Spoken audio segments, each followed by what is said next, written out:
IB Nation, what's up? It is Notre Dame Recruiting Hour here on the Irish Breakdown podcast, coming to you live on a Monday afternoon. Of course, Ryan Roberts here, Director of Scouting at irishbreakdown.com. Joined by Mr. Sean Davis, recruiting analyst here at the site, as well as, if you've not checked out the CFB Nation podcast network and the YouTube channel, you should go check that out because they have the Lucky Lefty podcast with him and Malik Zaire on that wonderful channel. Also, I'll be starting a draft show on that channel later this week. It's going to be a full year-round draft show on Thursday nights. So a lot going on here. It's recruiting hour, of course, so we're focusing on the 2024 class for the most part for Notre Dame, including two visitors that we were expecting this weekend. One made the trip, one did not. We'll get into that. But this show, in the majority of the show, is going to be here to cover. If you didn't listen to last week's podcast, you should go listen to it, because we covered some of the more underrated players on the defensive side of the football on Notre Dame's board. Guys like DeMello Jones were included in that podcast. This week, we're talking offensive players. So we'll be breaking down what we like about them, what makes them special, what players that we think are going to be able to take big rises that are on Notre Dame's radar in the 2024 class. So we'll get into all that. And of course, we'll end the show with a podcast. So it's going to, with a mailbag portion of the podcast. So excited to get into this. Obviously a couple of visitors this week, Sean, but as I started the show with, man, it's been another wild few days since we talked last, obviously with the news of Justin Scott pushing back his commitment date and then the visit and a lot of things to dig into today, man. But I guess to start us off here, how's everything been going for you, brother? Man, first of all, congratulations to you and the rest of Philadelphia Eagles fans on your trip to the Super Bowl. Or, well, that's your wife, right? Well, tell your wife I said congratulations. You don't have to. Yeah. Oh man. My wife was giddy. So, what's funny, Sean, is my daughter's birthday was on Friday. We celebrated a little bit, but my wife's idea was let's have a Philadelphia Eagles watch party also while doing the birthday party on Sunday. Oh. So she made it sound like she was celebrating the second birthday of Juliet, but in reality, she just wanted to watch the Eagles game with everyone. But here we are, man. Here we are. So congrats on that. And then, of course, every weekend is eventful when it comes to Notre Dame football. It's easy to find something to talk about. But we'll get to talk to the actual players next weekend. Or hear from them, so that should be interesting as well, along with what's going on with recruiting. Yes, but we have definitely have some recruiting news to get to, and some visitors on campus. And somebody in the chat said we're getting them through the offseason, Sean. I just feel like there's constantly so much to talk about, man. Not even from the recruiting side. Jared Patterson, Isaiah Foskey are going to be down at the Senior Bowl that's starting today, right? People are reporting, obviously, down to Mobile, Alabama, on top of the recruiting conversation. Spring football will be here before you know it. Like, it's a never-ending season, right? And we're excited to cover it, obviously. But let's get to the visitors this past weekend, and lack thereof of a visitor as well, Sean. I know everyone wants to talk about this, so we'll start. If you didn't see, this morning I put out my Notre Dame recruiting roundup from this past week that had some of the Notre Dame offers from the week. It had the visits, obviously, that happened over the weekend, just some storylines and pieces that I put out this past week, just kind of a recapping of the full week of recruiting. Already hit on it a little bit, but 2024 defensive tackle out of St. Ignatius in Chicago, Illinois, Justin Scott, who you obviously have been covering very closely, and he's kept you busy, to say the least, right? A young man that we felt very good about this time last week as far as his standing with Notre Dame. I don't personally think too much has changed as far as where Notre Dame stands with Justin Scott, but obviously he was originally supposed to make the announcement tomorrow, the 31st, which is Justin's birthday. Right. And he announced during the week that he was pushing back that announcement. And kind of the reasoning, and he verified with our staff as well, with you, is that he just felt like he was making a rush decision. Right. So at the end of the day, he thought he was kind of rushing it a little bit. It's something where, he wants to, I think, take a couple visits. I think he wants to just kind of make sure that he is giving enough thought to this process and not rushing it, because I think he was giddy after Marcus Freeman and all the staff came and visited him, obviously, and they did a tremendous job, obviously, so much so that we think that he was going to end up with Notre Dame tomorrow. So, first and foremost, Sean, he was supposed to come this past weekend. We had been reporting up to the fact, I mean, it felt like every couple hours we had a new update on it, but he was going to come, and then the staff still wanted him to come, and he still wanted to come, but then there were weather issues and some other stuff, obviously, that was popping up. It's tough for a kid to make a trip out, even if it's only an hour and a half drive when the weather is not cooperating and all that great stuff. But I think the great starting point here would just be, has your stance on Justin Scott changed as far as Notre Dame's chances to ultimately land the 5-star defensive tackle out of Chicago? No, not at all. I had a chat with him actually during the AFC Championship game last night, just talking about Chris Jones and laughing about that. But for him, it goes back to his original plan. And I don't know. Well, I know what changed it, and that was Marcus Freeman and Notre Dame visiting him. But his original plan was to, once again, take a few visits after his basketball season and then make a decision early spring. And I don't see that changing. Where Notre Dame stands with him hasn't changed one bit. Honestly, with Tommy Rees and Al Washington being at his basketball game on Friday night, I do believe that both parties wanted it to happen, but we had a snowstorm come through Chicago starting Thursday night, and then it got worse Friday. And I think from that standpoint, logistically, some things started to change. Maybe we should push it back. But look, the visit, in my opinion, I see no purpose to the visit at this point in time. And I think at the end of the day, both sides probably felt like he felt like, you know what? Well, there's no need to rush this, because if you're Notre Dame, you want to be the last visit. Right. Like, and leading up to the decision, that was kind of like a cultivation, last pitch type of effort, and it's just not needed with what the timeline is now. It's right? not needed. It's not needed because there's no decision coming on the 31st. Right. And that was the connection. So now with the decision being pushed back, why waste the visit? In a sense, Sure. Get the visit, let him visit Michigan, Ohio State, anyone else he wants to visit, and then you get the last visit in the spring. During practices where you can come in, see the guys, see the coaches, and ultimately, have a decision sometime early spring, in between spring practices and the blue and gold game, which is my anticipation. Right. So nothing has changed. Nothing has changed. Right. I think everything is connected to something, and the way the communication continues to go shows me that it'd be different if Notre Dame was saying, like, man, we really haven't heard from him. And that's just not the case. Right. Like, anytime Notre Dame reaches out, they get a response. Sure. They get a response. Hey, anytime I reach out, I get a response. So he's just that type of kid. He's just that type of young man that he's not trying to string anybody along. When he says he felt like that he was rushing a decision, that's his true feelings. Why? Right. Because it goes back to his original plan, which was take some visits at the basketball season and then make a decision. Because I don't want to use the phrase getting on his nerves, but it's a lot of anxiety with this process for him. Like, he wants to get it over, but at the same time, he doesn't want to feel like that he didn't do his due diligence. Sure. Yeah. And I mean, there's nuance to this conversation, because I know Ryan Loftus just put, couldn't a visit first be impactful, though? Almost like a tough act to follow.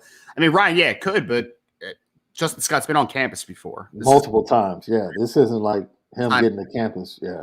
Yeah. It's not his first time in South Bend. He's a Chicago kid. He's well aware of Notre Dame, the brand, obviously, which is why we felt very good about what the decision would have been tomorrow if he would have stuck to it. Right. Yeah. I mean, but I'll put it like this. I'll quantify it this way. It's not great that he's pushing it back for Notre Dame, because I think if he committed tomorrow, it was going to be Notre Dame, right? Like, that's the point blank period to it. But we know that some people in the chat, Sean, whether he committed tomorrow or he committed, 2 months ago or 2 months from now, if he ended up with Notre Dame, people would still be saying, well, let's see what happens on the December signing day, right? I mean, either way, there's going to be question marks, right? Yeah. I'm okay with it after taking a step back, because at the end of the day, I would rather Justin be sure about his decision than have second guesses, right? Because then he's going to want to take visits, do all that kind of stuff, right? So I think that there's positives and negatives to it. It's not great for Notre Dame that it's getting pushed back, but it's also not the end all dead period. Like, it's not dead for Notre Dame, right? I mean, at the end of the day, they will have another opportunity. And again, Justin is very understanding of the Notre Dame program. So our stance hasn't changed on it. We still expect Justin to we expect Notre Dame to be in it until the very last decision that's made. And we still feel that Notre Dame is the team to beat right now. Obviously, taking visits and the recruiting world that we know of, it can change very quickly. And it does not mean that he's going to end up with Notre Dame, but that's just kind of the state of where we are. And unfortunately, he did not make the visit this past weekend. Yeah. And, I tend to think, his top 3 teams, if he put out a top 8 list, if you were to rank those teams right now, all of the Midwest teams would be in the top 3. He's not an SEC kid, man. I don't know any other way to say it. He's a Midwest kid.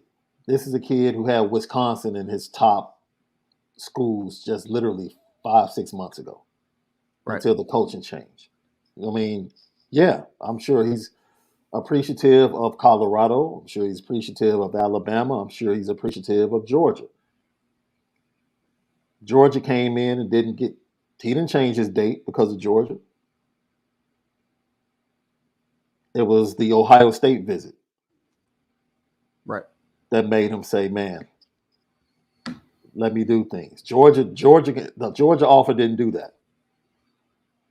It was the Ohio State visit and the accumulation of, really, if you want to keep it 100, schools collectively negative recruiting against Notre Dame. Mm-hmm. That is Ohio State, Michigan knowing what the decision was. Brian, you just said it. He flat out told me to my face last Tuesday what the decision was. Everybody in college football knew what the decision was. Sure. So the pitch wasn't, don't choose Notre Dame. The pitch was, wait, just slow down before you make that decision and consider. That's it. That's all they had. That's the only thing they could go to, right? So it's really not a question, in my opinion, of where Notre Dame sits. It's really a question of, what counters does anyone really have to this point? Right. Like, what's your counter? What are you going to say to get him to come to Notre Dame? Because once Notre Dame finally stepped on the accelerator, or, you watch Fast and the Furious, right? I'm sure everybody watches that series. What is the tank that they hit at the nitro, right? Yeah. Once Notre Dame hit the nitro button, you saw what happened. Sure. Right? It was a wrap. And I would say this, Sean, I think that, because you're right, once they put the foot on the gas, it could have been over, right? But Notre Dame, it's about being consistent on the way through here now, right? Like, you can't have a period where you just don't hear from anybody once every couple of weeks, right? Notre Dame needs to keep the foot on the pedal a little bit moving forward, and we'll see how everything works out. We're going to talk a million times about Justin Scott from here until when he ultimately does make his decision. But I want to turn to a player that actually did make the visit this weekend, Sean. That is Round Rock cornerback Leonard Moore, 2024 targets, who was offered just less than 2 weeks ago by Notre Dame. Quickly made a decision to come and visit Notre Dame this weekend, was here yesterday. I think he was still here until this morning, until he left. Interesting football player, Sean, because and this was actually coincidental, right? Yeah. We didn't know it was going to transpire this quickly. Last Monday, we had him on the Underrated Defensive Recruits show because he's rated as like a 3-star by most outlets right now. And if you want to look at what we think about Leonard Moore, again, go back to last week's show, because Leonard Moore, I think, is a really talented football player. First visits, same city, by the way, as Braylon James in the 2023 class, wide receiver that is early enrolled at Notre Dame. Really talented football player, though. Sean made his first visit to South Bend this past weekend. Was here yesterday, like I said. I would call this weekend for Leonard Moore needle moving, if I could ponder a term for it. I think that Notre Dame really likes. I think he really likes Notre Dame. I think Leonard. Well, sorry, let me rephrase. I think Notre Dame really likes Leonard Moore. I think Leonard Moore really likes Notre Dame. I think they leave in a very good place with Leonard Moore. Very good place. I think that they have definitely shown him everything that they needed to show him this past weekend. And I think that he has quickly become a player that Notre Dame not only would take, but I think he's become a bit of a priority at the cornerback position for Notre Dame. And we leave this weekend, Sean, feeling really good about where Leonard Moore stands with Notre Dame and what Notre Dame was able to show him this past weekend. Man, that's good to hear. Based upon what Brian Driscoll called, he called me this weekend talking about this young man. And I was like, okay, like, let me check him out. And then I talked to you, Double R, and I'm like, yo, what's the first thing that comes up? His length, right? And so just hearing it. And once again, what Mike Mickens is doing in building this defensive back room in 23 and 24 and starting to stack guys, it makes you feel really good. And now, I spoke to Bruce Feldman last week, and I'll be interested in seeing what you say about this, right? Because you might not have the exact thing that you need to be able to pitch to certain positions now, but you can tell a defensive tackle, you're going to work against the best offensive lineman in the country every day. You want to know how you're going to get developed? This is how you're going to get developed, right? And then you want to talk about the wide receivers. What are you going to tell them? You're going up against Cam Hart. You're going up against Morrison. You're going up against Christian Gray. You're going up against one of the best defensive backfields in college football each and every day. That's why you come to Notre Dame, along with the fact that we have these quarterbacks, this offensive line. So I think Notre Dame is finding a way to start to build that ultimate niche and pitch that's going to, and if they win, that's the thing we always say, right? If Marcus Freeman ever wins, watch out, because it could get really scary on the recruiting trail. So, and Moore is just another one of those young men. He's a 3-star right now, like you said. Carson Hobbs just got his 4th star over the weekend, if I'm not mistaken, or late last week. Yes. And I expect the same for Moore in the months to come.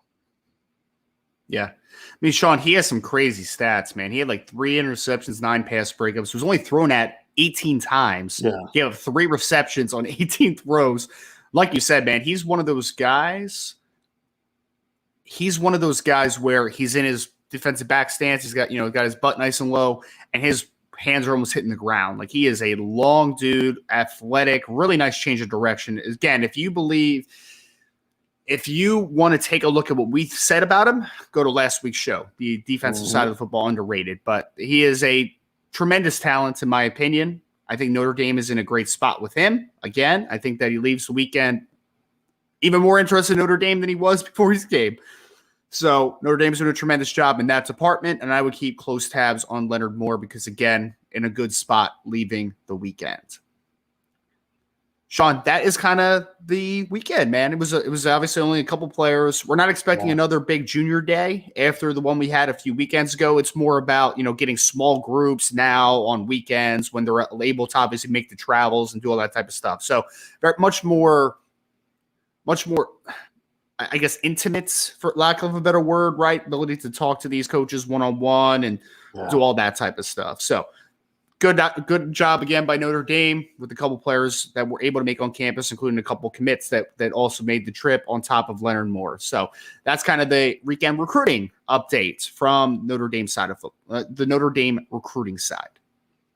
Sean, I really wanted to get into this deep conversation because I enjoyed thoroughly our breakdown last week of some of the underrated defensive recruits in the class. So I'm excited to get our eyes on a little bit of some underrated offensive players, man. So we have put together a list of, I think we had 5 guys. 1, 2, 3, 4, 5. No, 6 guys. I lied. We had 6 guys on the offensive side of the football that have all been offered by Notre Dame at this point. We have a running back, 3 receivers, a tight end, and an offensive lineman to get through. Yeah, Sean, I didn't think it was quite right for me not to start with a guy that's right in your backyard. I didn't think it was right. And a pretty recent running back offer that came out a few weeks ago, Mr. Darian Dupree who is a running back out of Mount Carmel there in Chicago, Illinois, was the runner-up, or at least a finalist for Mr. Football in the state of Illinois as a junior. Fantastic football player that I know Sean Davis was able to get out and actually see live this weekend. I mean, not this weekend, this past season, live in person against St. Ignatius.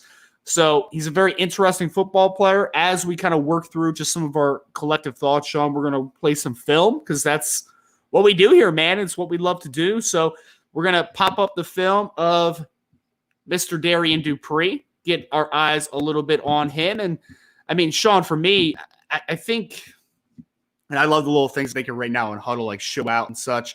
I don't know if you agree with this, Sean, but I'd say the best trait about Darian Dupree, running back 2024 class, is his contact balance. Silly, man. He's really able to take contact and keep his footing and keep his balance. It's really impressive stuff on the field.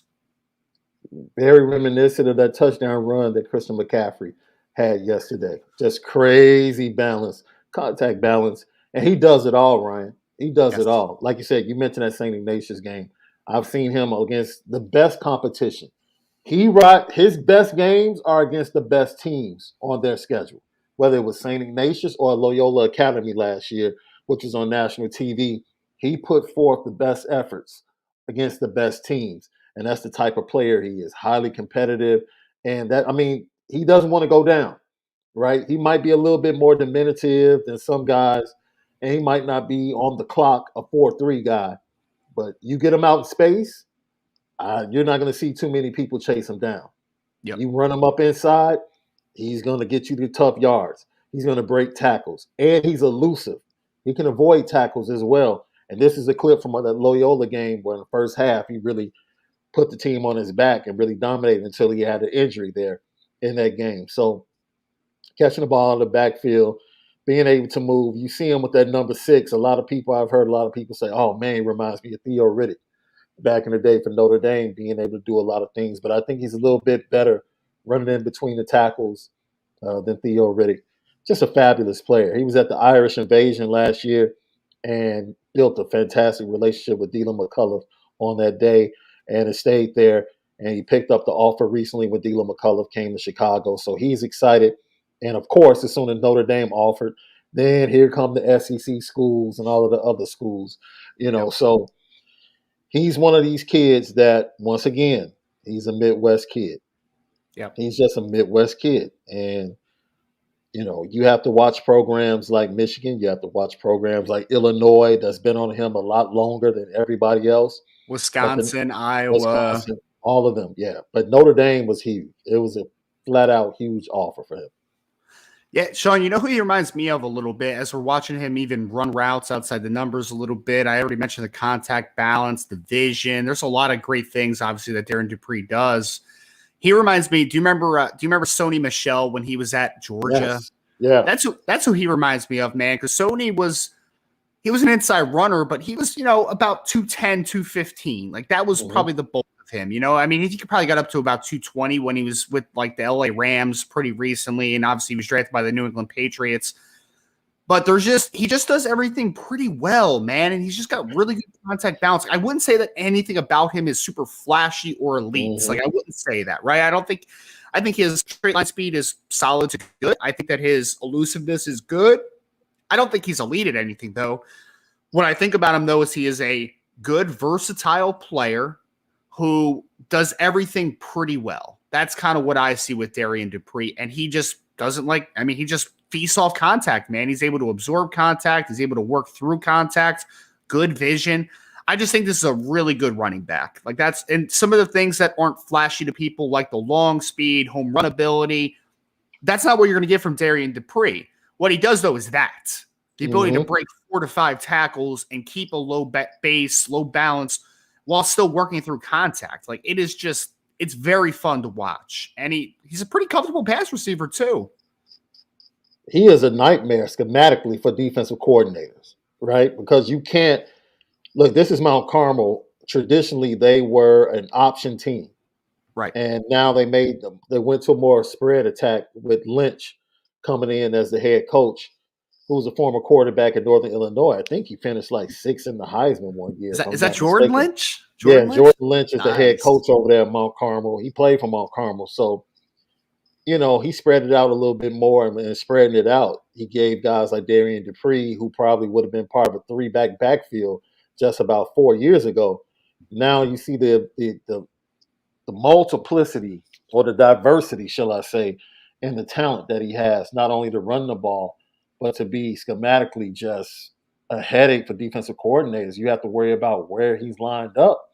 And, most running backs, if they go out, you're like, okay, we're not worried about him standing out there. But no, you have to worry about this guy running routes, and catching deep passes on linebackers that the majority of the time are defending him. So, yeah, he's a headache. When you have someone you pair him with Aeneas Williams, and as much as they can do, that's different, in my opinion, than the combination you have right now in Aldrich and Logan, right? Yep.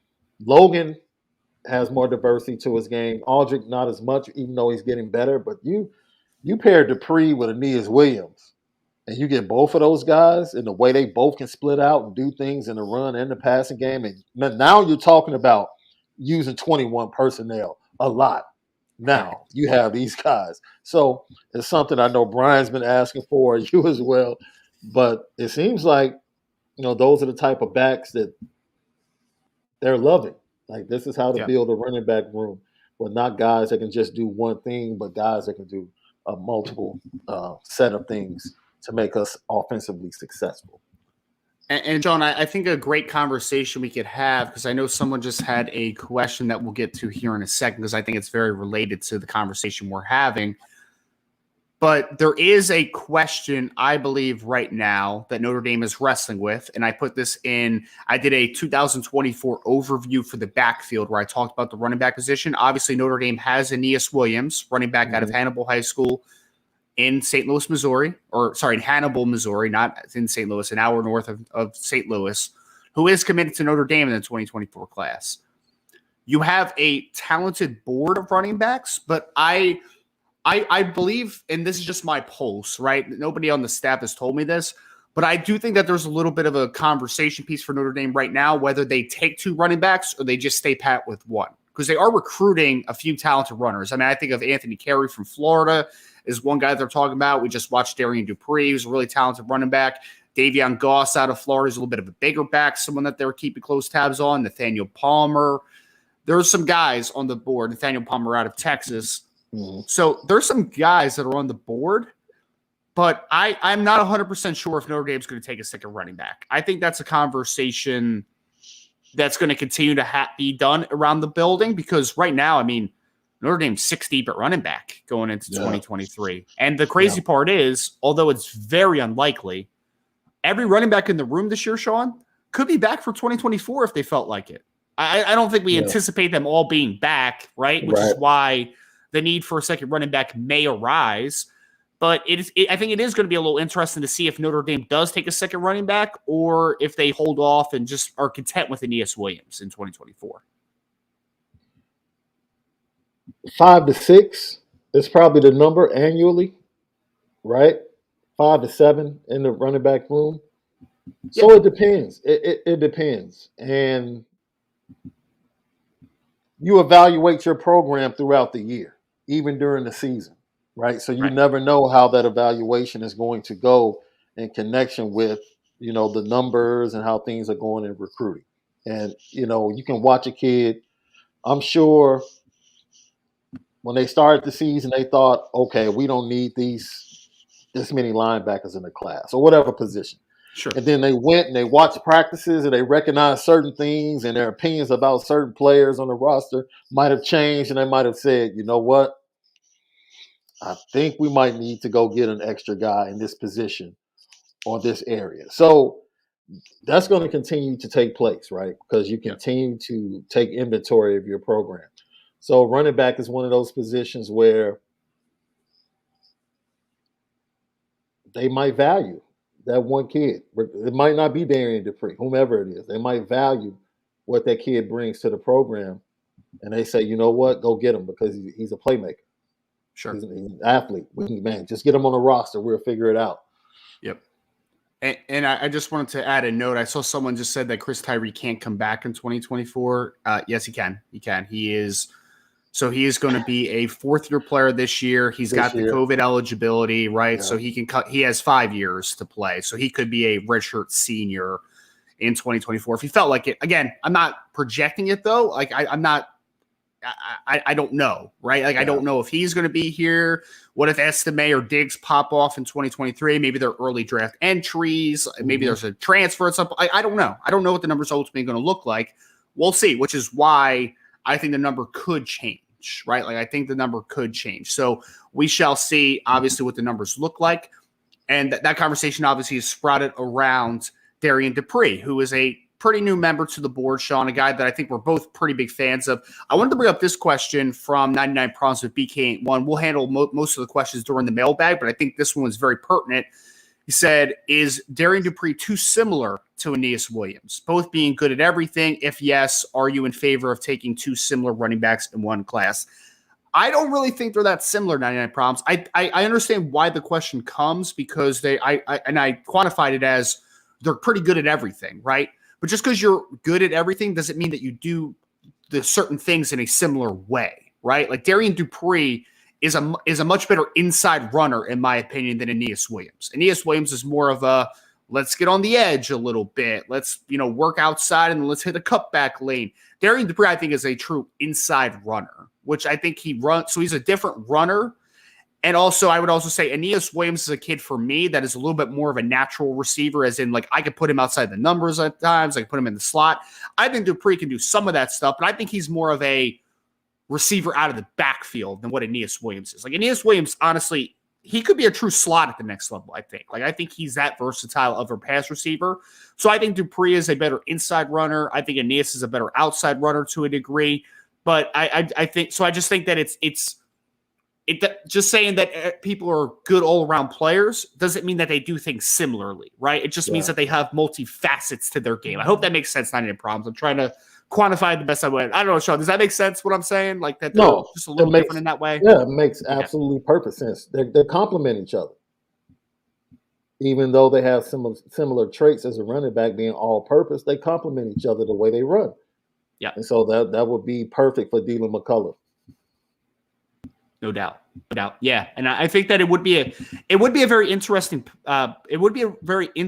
pairing in my opinion too, 99 Problems, because I think that they are similar in the sense that you can be versatile with them, but they're different in the sense of how they work together. And I think that you could use both those players in the backfield together. I mean, I really do. So I like Darian Dupree. Again, I just think it depends on what the number is for Notre Dame ultimately. And there's a couple talented running backs on the board.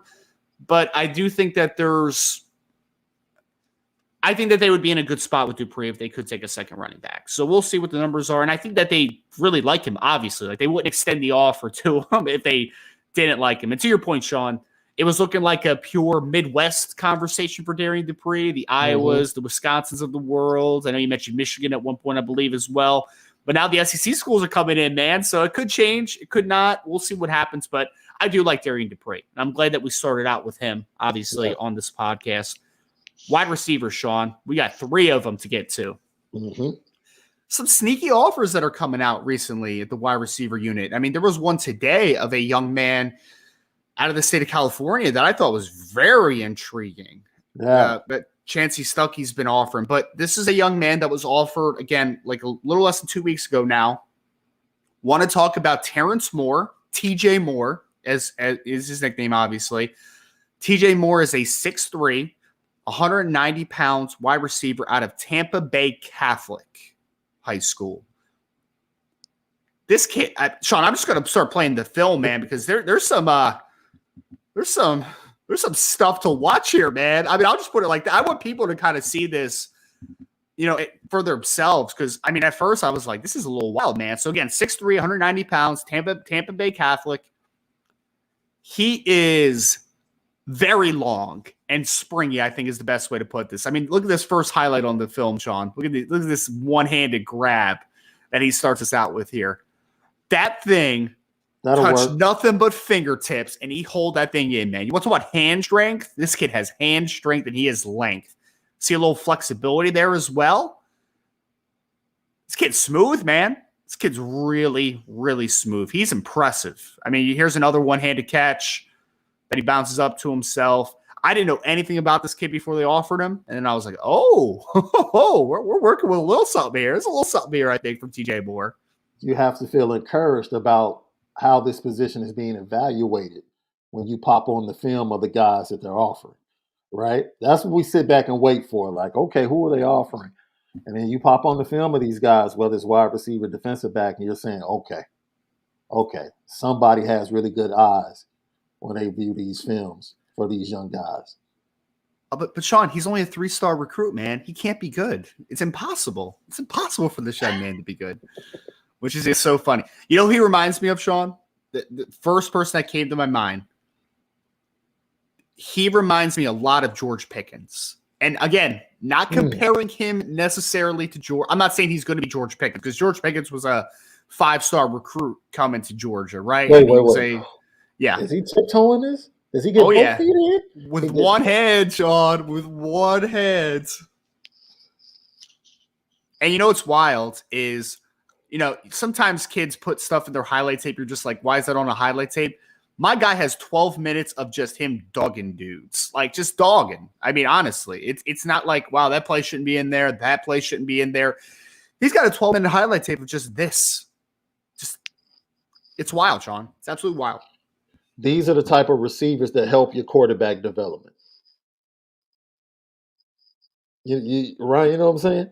Catch radius, man. Yeah. Like, look. Yeah. How easy was it for C.J. Stroud to develop with the wide receivers he had? Yeah. These guys are 5 yards open just about every play. That's pretty good development. Yes. Might not play on the next level, but yeah. I mean, and you see that body control in that last one. Again, he's a big wide receiver, man, and he's able to just stop on a dime like that. He is, people are saying in the chat now, this is a kid that's rated as a 3-star. He's not rated as a 4-star anywhere right now, which I think will change very quickly.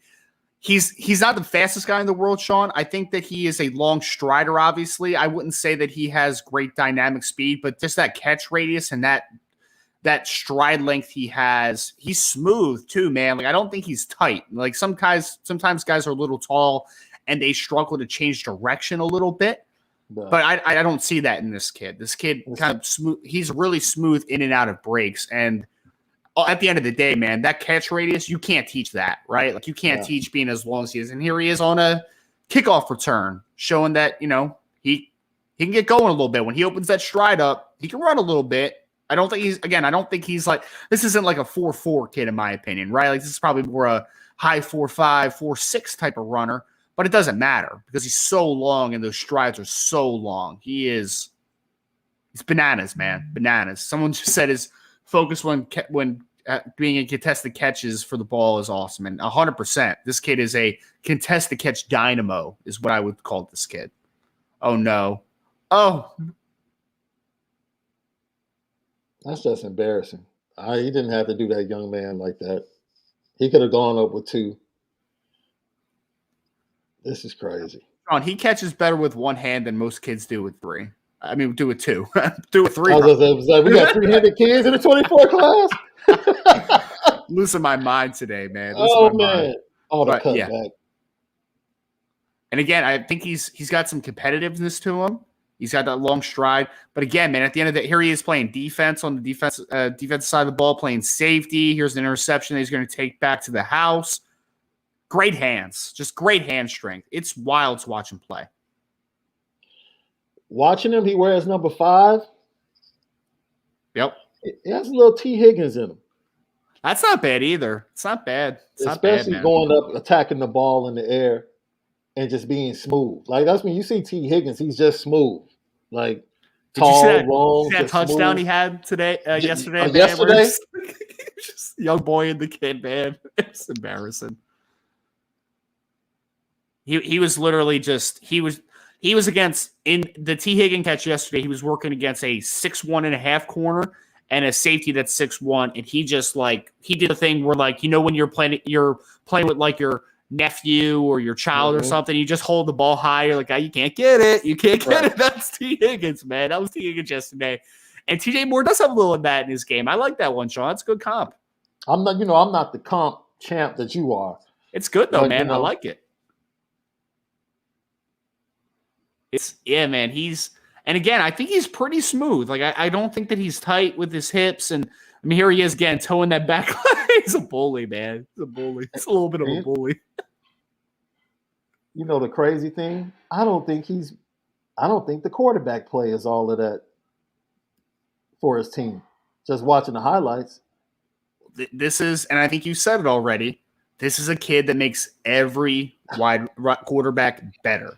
Yes. Literally, the best receivers in the NFL, you're always just like, oh, he's down there somewhere. Yeah. TJ Moore's down there somewhere. Just get it up, man. Just get it up. And I think, from what we've heard, too, from people near TJ, is that, there's a nice little block, not going to do to the ground yet for a touchdown. There is, I think there is interest from TJ Moore on his side in Notre Dame. Obviously, he's never been to Notre Dame at this point. But I believe that there is something behind this one a little bit. I think this one's a long way to go, obviously. I mean, like you said, Sean, actually that was a decent throw. But for the most part, quarterback play isn't great either, and he makes a lot of good things happen with less than ideal quarterback play. I mean, there he is coming out of the breaks. And again, he gets out of breaks, able to run that comeback very smoothly to the boundary. Here he is to the field, being able to run just a little inside dig route. Here he is after the catch. Oh, look at the body control, man. Oh, it makes the second guy look bad in space. Tough guy. Oh, it takes 3 guys to take him down. Yep. He's able to stack the guy here for an easy catch. Almost scores a touchdown there.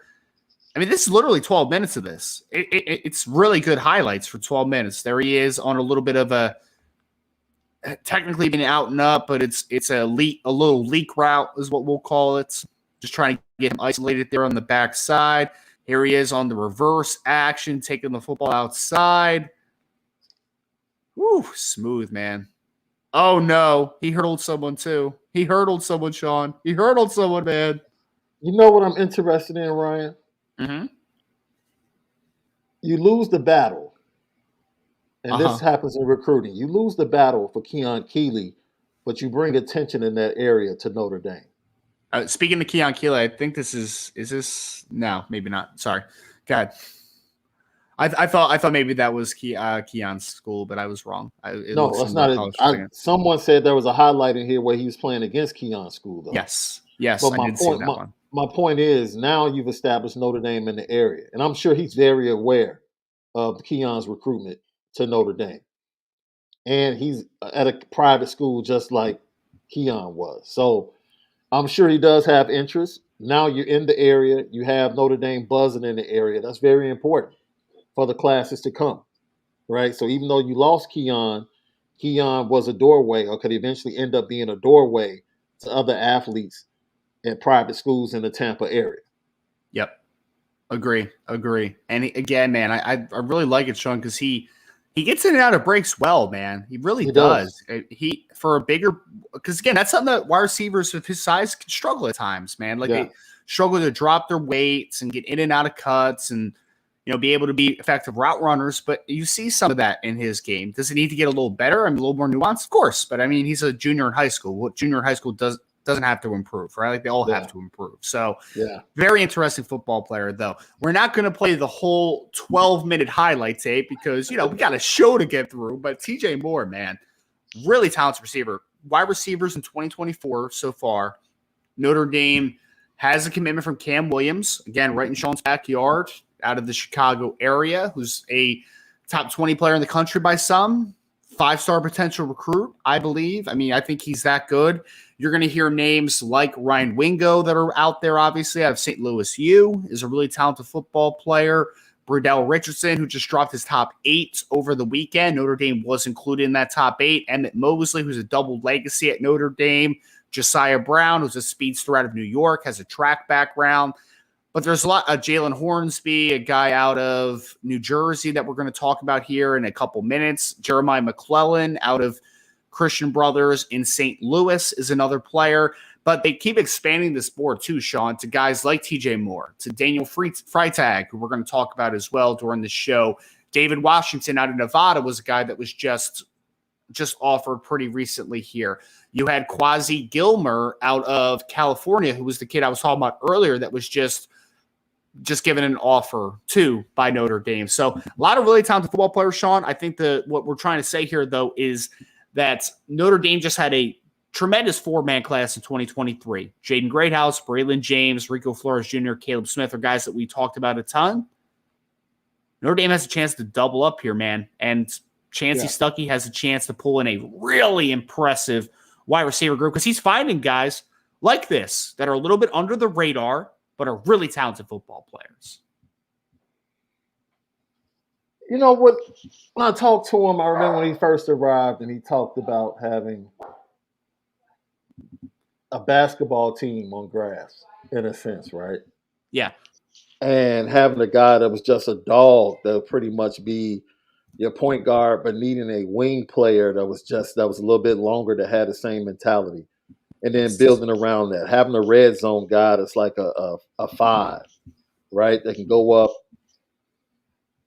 And then the four, he wanted it to be like a stretch four, a guy that could go up and get those balls, but could still run after the catch and at that size. So what we've seen what we're seeing in the guys that he's pursuing in the 24 class is that diversity, right? Because I feel like Moore is a dog. He's a wing. He would be like a three, like LeBron James, Kevin Durant, just long and just a dog. Just give me the ball anywhere, anytime on the field.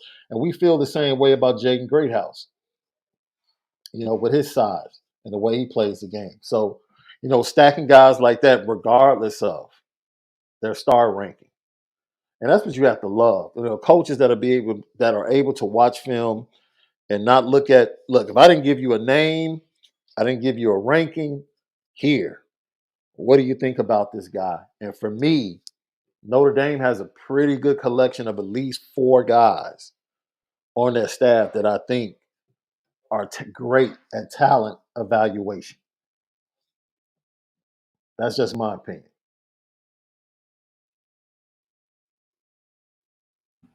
I couldn't hit the unmute button, man. It was just awful. It was terrible. But I agree with you. I really do agree with you. I think that there's great evaluation that's happening, right? Sean, anybody could watch Micah Hudson, right? Anybody could watch Ryan Wingo and be like, you know what? That guy's pretty dang good. Mm-hmm. You think? Yeah. I think they're 5 stars for a reason, man. They're incredibly talented. Players like that are what makes the staff, I think, separate a little bit. And what Chancey Stuckey's been doing over the last couple of weeks with some of these offers, man, I really like a lot of them. I really do. So I agree. Let's go to a next wide receiver that is right in my backyard. Camden High School here in New Jersey. Mr. Jalen Hornsby, who's also a really good basketball player, Sean. For people that don't know much about New Jersey, Camden High is usually very good at basketball. Very good at basketball. Pretty consistently good at football as well. We talked about Ryan Wingo a ton, Sean, and Ryan Wingo is kind of that big-bodied, physical outside receiver that can work vertically and kind of use his size. And he does a lot of great things, obviously, which is why he is one of the top targets on the board for Notre Dame in 2024 wide receiver out of St. Louis University. Jalen Hornsby, though, although I would never say that he's as good as Ryan Wingo, because, again, we're not going to be unrealistic here, right? Ryan Wingo's a dude. But Jalen Hornsby does play a lot like Ryan Wingo, in my opinion. I think there are similar qualities to what he does, and he's rated as a 3-star recruit by a couple different platforms. So let's pop on some Jalen Hornsby film. Again, wide receiver out of Camden, New Jersey. So we can take a look at what makes him a really talented football player. Again, high school football and basketball player out of Camden. And I think the first thing you see, Sean, is that similar body type to what I said about Wingo, 6'2", 190, 195 pounds. You see that springiness he has as an athlete, man. The ability to contort his body and be able to cut down with some really highly contested throws. I mean, you see the body control there, I think, is really something fun. He's a different body type than a TJ Moore, Sean, but like to your conversation about finding that 3 as a wide receiver, I think that he can do a little bit of that stuff too. You know, he's a guy that can win above the rim, very long, explosive, really talented football player in my estimation. I mean, we're looking here down here at the bottom of the screen, him working outside the numbers. I don't think he's a burner. I think he's got good speed, not great speed. You see him separate there at the ends. I think he's got some acceleration to him. But he plays a physical brand of football, man. Outside the numbers, kid. I really like Jalen Hornsby, Sean. I don't know if you agree or disagree, but like I think this is a really talented football player for what he is. Would you think that he's more of a slot guy for Notre Dame, running after the catch, screen type guy? Not as much. I actually think he's more of he's a W in their offense, which is the boundary receiver, because I think that he really does well working down the field. I don't think he's incredibly fluid. I think he's pretty fluid, but I think he's a vertical base receiver. Like he's going to attack down the field, be able to stretch the defense a little bit. That's what I see with Jalen. I like his run after the catch ability. That's what I like. And his toughness. Yeah. That's what I like. And I think the boundary, that's perfect. Like you said, him being a boundary guy, I think that's his fit, his size, and his ability to go up, high point the ball, and run after the catch. Man, okay. Yeah, I like this kid a lot. Yeah, man, I like him too. Again, I mean, he lives literally half an hour from where I live. I mean, Camden's not far at all. I actually used to live in Maple Shade, which was like 15 minutes from Camden. Like, it was very close. Here's him playing defense too, man. Gets him come off the edge a little bit here, Jalen Hornsby. All right, he's more of a hustle player on defense. He's not really a defender, but it still works, man. Show your versatility a little bit. Here he is after the catch, Sean, like you said, little screen pass. And for people that don't know New Jersey football, Camden doesn't play the best competition. It's not the lowest level in New Jersey. I forget if they're a Group 2 or Group 3 school, but I mean they're playing good teams. They're not playing great teams though, and it's a South Jersey school. The better football is played for the most part in North Jersey. So he's not playing the greatest competition, but I think you see again, athletic traits wise, he has the size, physicality.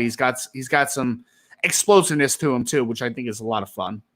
Yeah. Would you say evaluation at this position is easier or more difficult based upon the different levels of quarterback play that some of these guys are dealing with? That's a great question. I think that it really does depend for me. I think it actually can be a little easier though, Sean, honestly, because I mean, some of these guys are asked to do some ridiculous body control stuff with the quarterbacks that they play with, right? Like some of them don't play with a good quarterback at all. So there's nothing that's right on the numbers. There's nothing that's leading them up the field. Like they have to contort their bodies in a different way, show body control, make contested catches. And honestly, a guy like Jalen Hornsby, I think some will underestimate his speed a little bit because there's some balls where he has to come back to. And I remember people in the summer when I was watching A.T. Perry from Wake Forest, some people were like, oh, A.T. Perry can't run. He's a little bit slow. And I'm just like, I don't think he's slow. I think he's not the fastest guy in the world, but there's, some balls that he has to come back to, which kind of make him look like he's not running maybe as fast as some receivers that create easy separation that are playing with great quarterback play, right? So I think there's context to all that conversation. I do think that there's an understanding that not everybody is playing with a Division I quarterback, right? You're not playing with a FBS level quarterback in a lot of instances. So I think that that's really what you're seeing with Jalen Hornsby. He doesn't play with great talent around him. He plays with good talent, and he doesn't play against great talent. But I do think that he brings a lot of the qualities that people like in a Ryan Wingo, for instance. Like I mentioned Ryan Wingo already. He's a guy that I think is incredibly interesting, Sean. But, Sean, I would say this too. We had another really interesting wide receiver that's on the board and a very intriguing backstory. So I think this conversation is going to be really interesting. That's Daniel Freitag, who is a wide receiver out of Jefferson High School in Bloomington, Minnesota. So, Sean, this is a young man that got onto the radar pretty quickly here. was about a week and a half ago, I believe. I think it was Tommy Reese that went out to see him at a basketball game. Mm-hmm. Because, for people that don't know, while Daniel Freitag may be a very talented wide receiver, he's also a top 100 national recruit in basketball. Like, this is a legit 4-star kid that has a lot of Division I interests, right? He's the next Jalen Suggs from up there, right? I mean, he might be, man. I mean, kid's really talented. So let's take a look. We're going to pop on the film of Daniel Freitag, and we'll talk a little bit about his basketball background as well. And Sean, maybe we'll pop on some basketball highlights, man, which will be, I think, a little bit of a fun time. So this is Daniel Freitag, who is a wide receiver out of Jefferson High School in Minnesota. I think immediately you'll see just a really good all-around athlete, in my opinion. Really good all-around athlete. I mean, Sean, for me, I mean, I think that his foot speed's pretty good, but like he's very flexible. He's quick. He's got some speed to him. A little bit of a raw as a football player, because I do think he's a little bit more of a basketball player than he is a football player right now. But there are some athletic traits to work here, man, in my opinion. Oh, I totally agree with that, right? And we go back to some of the guys that were top 100 basketball players that have eventually chose basketball. But I'll be honest. You know, I watched this film on the football field, and I was like, oh, yeah, he can play. And you can see him still developing and getting better because I think his ceiling is really high at the position because, you know, he still has to learn some things. I think he's more natural at basketball. The game comes a little bit more naturally for him as far as receiving. Yep. He's just physically out there. Look at that throw, though, man. It was Look at that throw. Well, Sean, let me ask you this, man, because I know you have a basketball background. Mm-hmm. For you, what are some things that you think basketball helps with football, in your opinion? Like, what translates to the field, I guess is my question. Well, your release as a wide receiver, number one, right? It's very similar to you trying to get space and get free to make a move or get to the rim. It's very same concept. And so when I'm talking to Chancey Stuckey and he's saying that he prefers guys that play basketball as receivers, I understand why.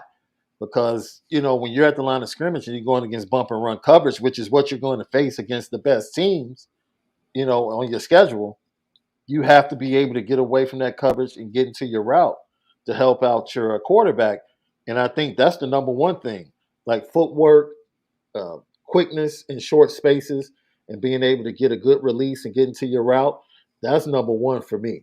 And then on top of that, the ability to go up vertically and body control is another thing that transfers over from basketball, whether it's taking contact, finishing at the rim. It's the same thing. We're going up, making contact, and being able to come up and high point the ball and come down with it. It's a similar thing. So that's the top two things that I would say for me that transfer over from basketball to playing football, specifically at the wide receiver position. And you know what's fun about Freitag is like you're seeing a little bit of everything on his film, Sean. Like you saw the contested catch, the ability to, you know, use his body in the air, which is stuff that you talked about, right? I think you see some flexibility, some springiness. Blocking is something that he does pretty well, a good job of, man. Like he's blocking here, blocking his tail off. Also plays defensive side of the football a little bit. So I think this is a pretty multifaceted football player. I think that he has a lot of athletic traits to work with. And I actually wanted to try, as I pull this up here, I think I want to pull up a little bit of his basketball highlights. I think that would be a really fun time. So as I work through that, Sean, again, I think that and I think this conversation goes back to what we were speaking about with Chancey Stuckey really being able to understand I think that he really has a great eye for talent, Coach Stuckey, right? Mm-hmm. Because, I mean, he found Caleb Smith. That was a guy that he was, you know, very quickly kind of found in the 2023 class. I think that for me, and you're seeing the wide receivers, some of the guys that he's finding on the trail right now over the last couple of weeks, really underrated football players. So I think what Daniel Freitag is, but one thing that we need to talk about with him as I try to find some basketball highlights to try to get his, you know, kind of game to put into full context is that he's going to have a decision to make, like he's going to have a decision on basketball, football, because he does want to try to play both, but we know it's a little bit of a funky conversation with Notre Dame right now because you're getting a new head coach, right? It's a transitional era. So it's going to be very interesting recruitment, in my opinion. In my opinion, though, it opens up a very important conversation that needs to be had. And that is how this apparel deal is connected to recruiting. Yeah. Maybe not so much from a football standpoint, because I believe the Under Armour deal, they've done a great job of creating some very nice uniforms and combinations that I think have been appealing. And I don't think recruiting has been impacted that much. Notre Dame's been able to recruit, and they can recruit with Marcus Freeman with Under Armour. Sure. Notre Dame moving this program from Mike Brey into the future from a basketball standpoint now has to think about the bigger picture. What brand is going to allow everyone to be able to bring in top recruits, not just the football team, right? The football team has sustained. Women's basketball has sustained. And up to a certain point, the basketball team under Mike Brey were able to sustain when they were getting to Elite 8, Sweet 16s. Now, what can help the basketball team and the new coach coming in, right? Because more than anything, basketball coaches are tied to shoe deals more than anybody. Men's basketball is tied to shoe deals and apparel more than anybody.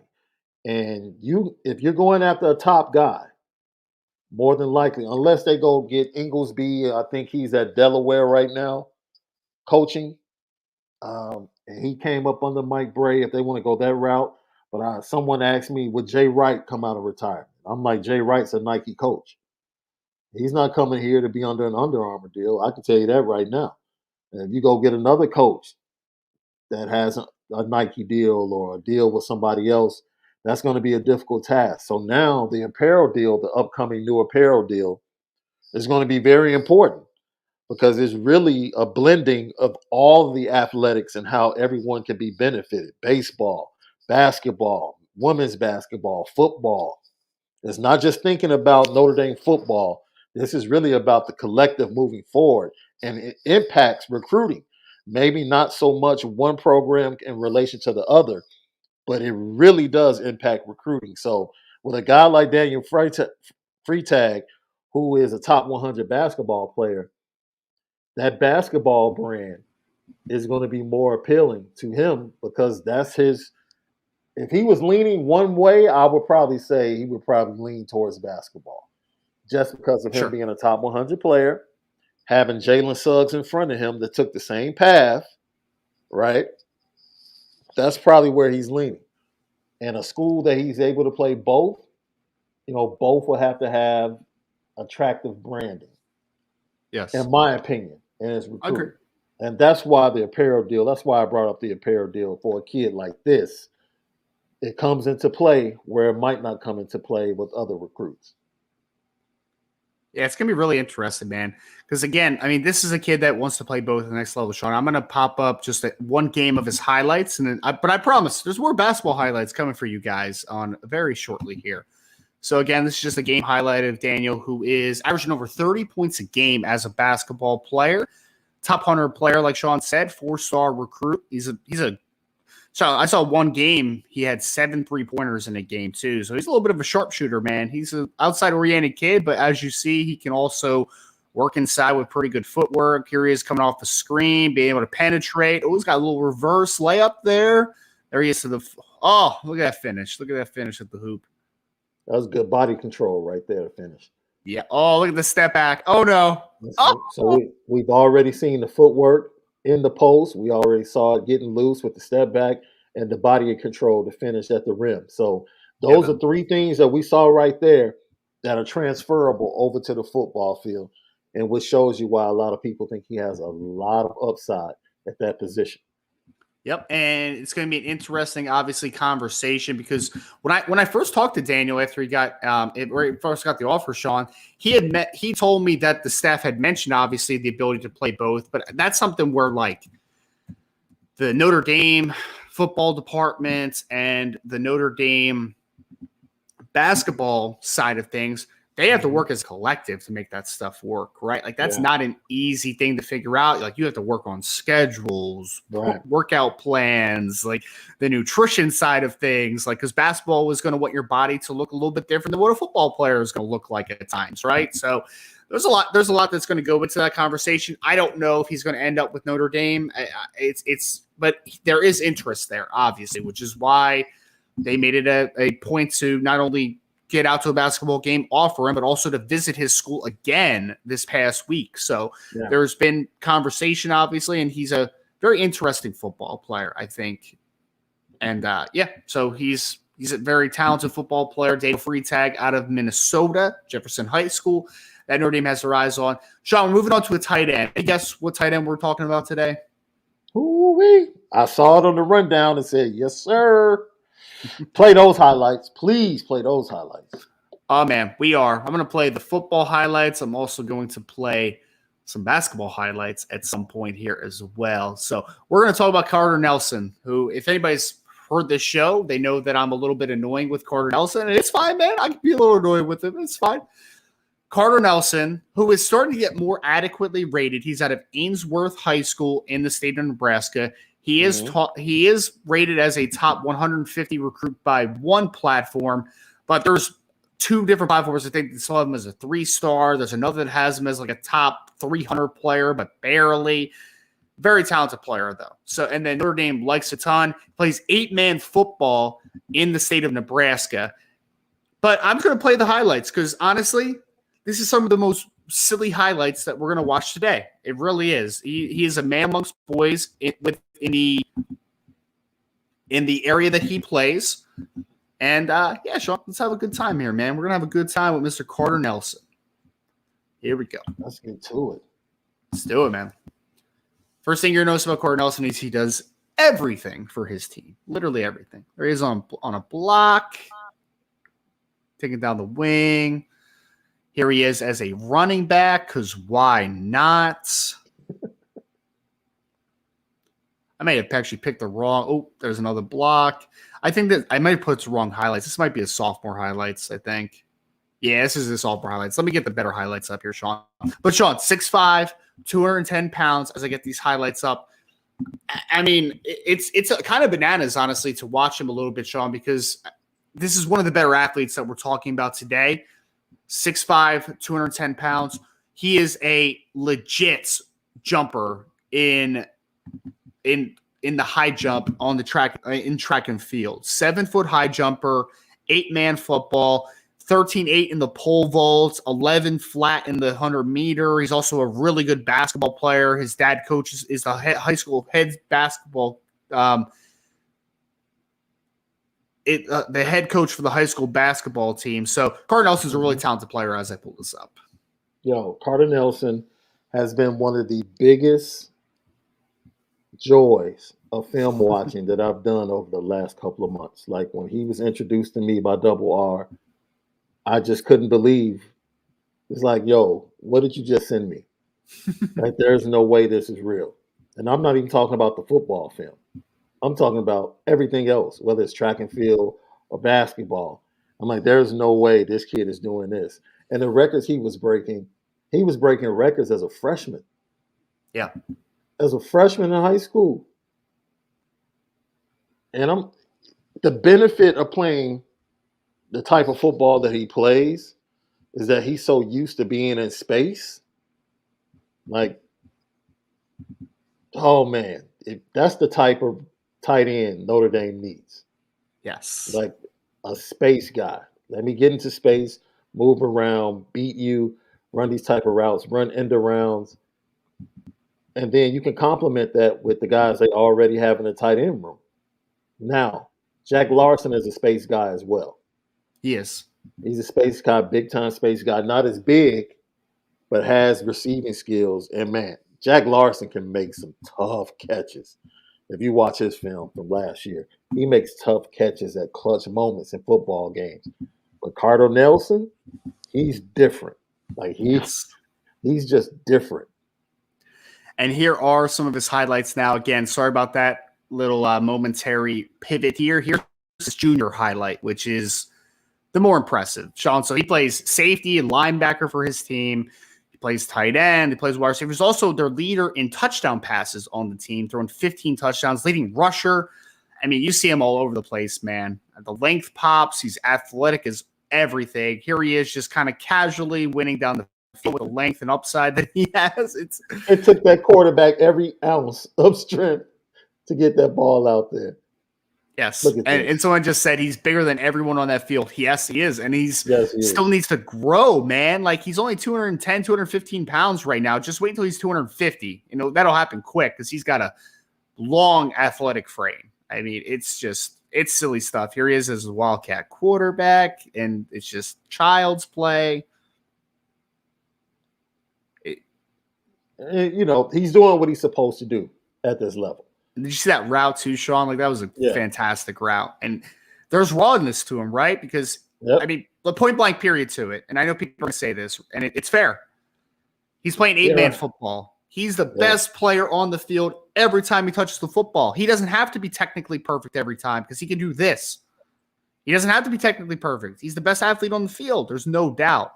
So there's some rawness to his game. I think you see kind of he doesn't have to run hard to kind of win down the field. He doesn't have to win, you know, he doesn't have to work hard. I shouldn't say work hard.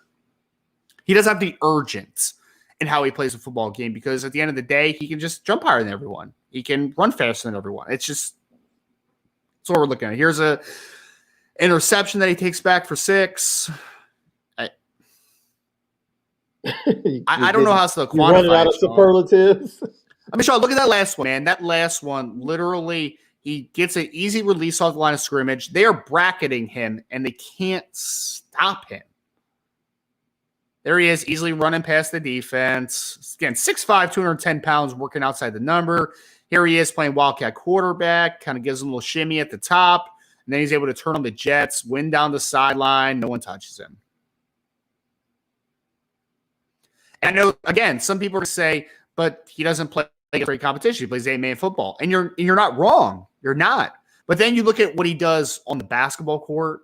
You look at what he does on the track, the track as a jumper.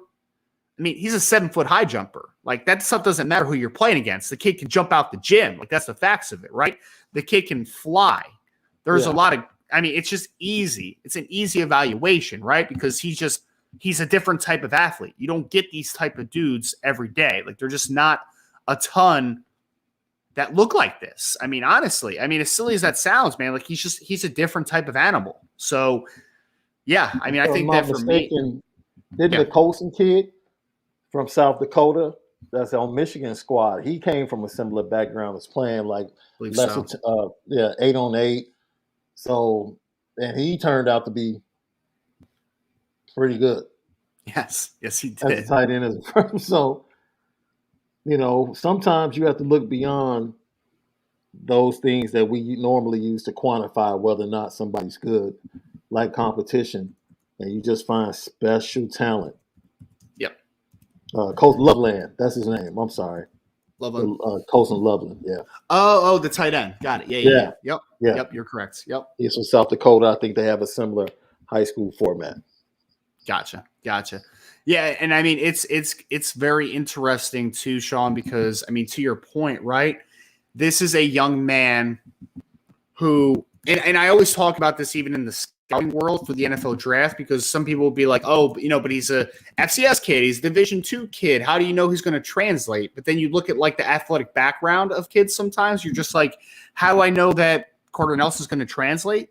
It's because of all he does outside of football. I mean, the athleticism kind of just speaks for itself, man. Like, the kid's a freak show from a talent perspective. I mean, there's just literally no limits of what he can do, I think, as a football player. And you're going to see his name. You're going to see Walter Matthews out of Georgia. You're going to see Jaden Reddle out of Missouri.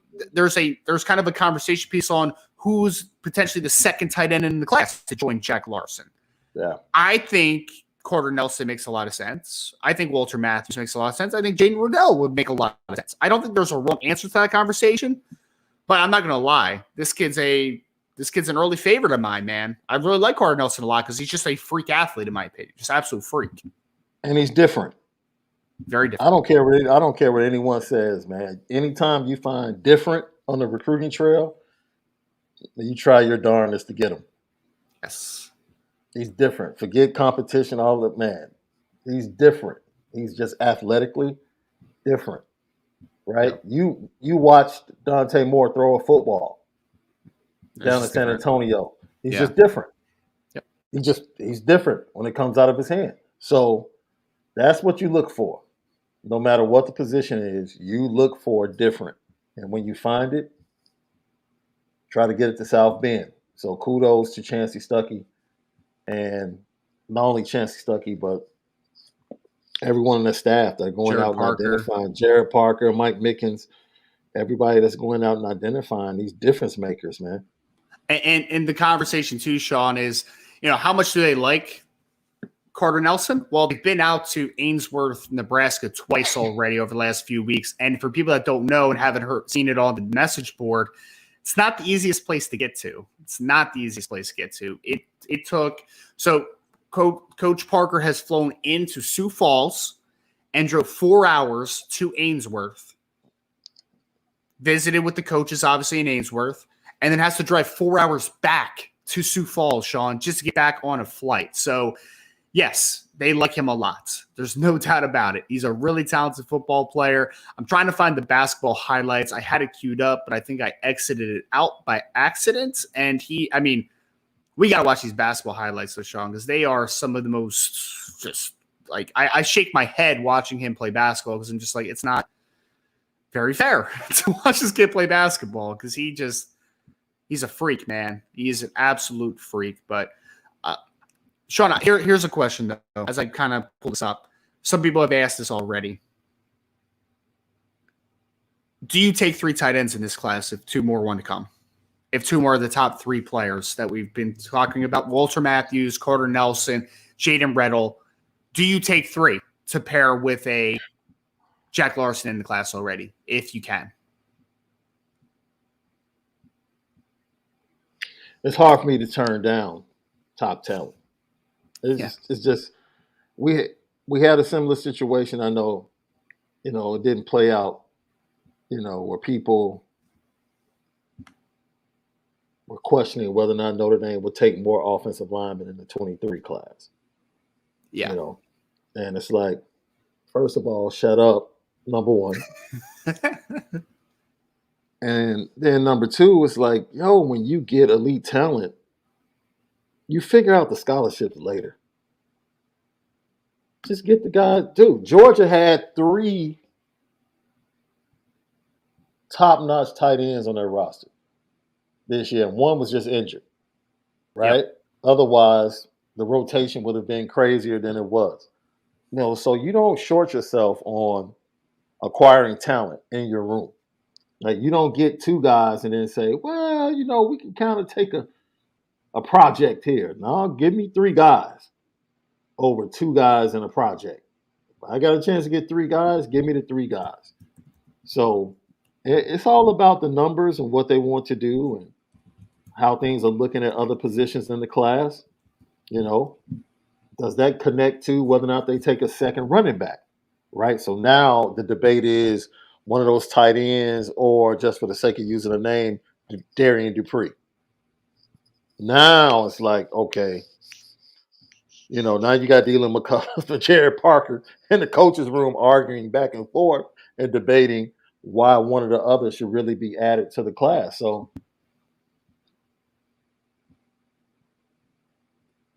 yeah, and I'm just trying to find this. Where was this basketball highlight tape, man? I had it queued up earlier, Sean. I'm very upset right now, man, because I need to show this to everyone. I need to, because it's some of the most hilarious stuff I've ever seen in my life. Like, it really is. I mean, Sean, like, there's in the chat ask if it was 4-on-4. This is in Nebraska. And I'm like, no, I think they play 5-on-5. They definitely play 5-on-5, but that's very funny, though. That is absolutely hysterical. I think I found it. Oh, yeah, here we go. Yeah. Here we go. Found it. Right on time, because the antibiotic conversation going on in the chat is crazy. Right the what? The what? Don't even worry about it. There's an antibiotic conversation? Yeah, it's like, yo. I don't understand. Is it Salty starting it? Did Salty start this conversation? I would guess it. Salty might have been the one. Yeah. He's always the one that starts the weird conversations, man. Always starts the weird conversations. Either him or Tommy Guns. All right, so here's some basketball highlights for you folks. So they started out this highlight tape by just showing all his 2-pointers, right? All the 2-point shots that he made, but they didn't include any of the dunks. So don't worry, folks. We're going to get to the dunks here in a second.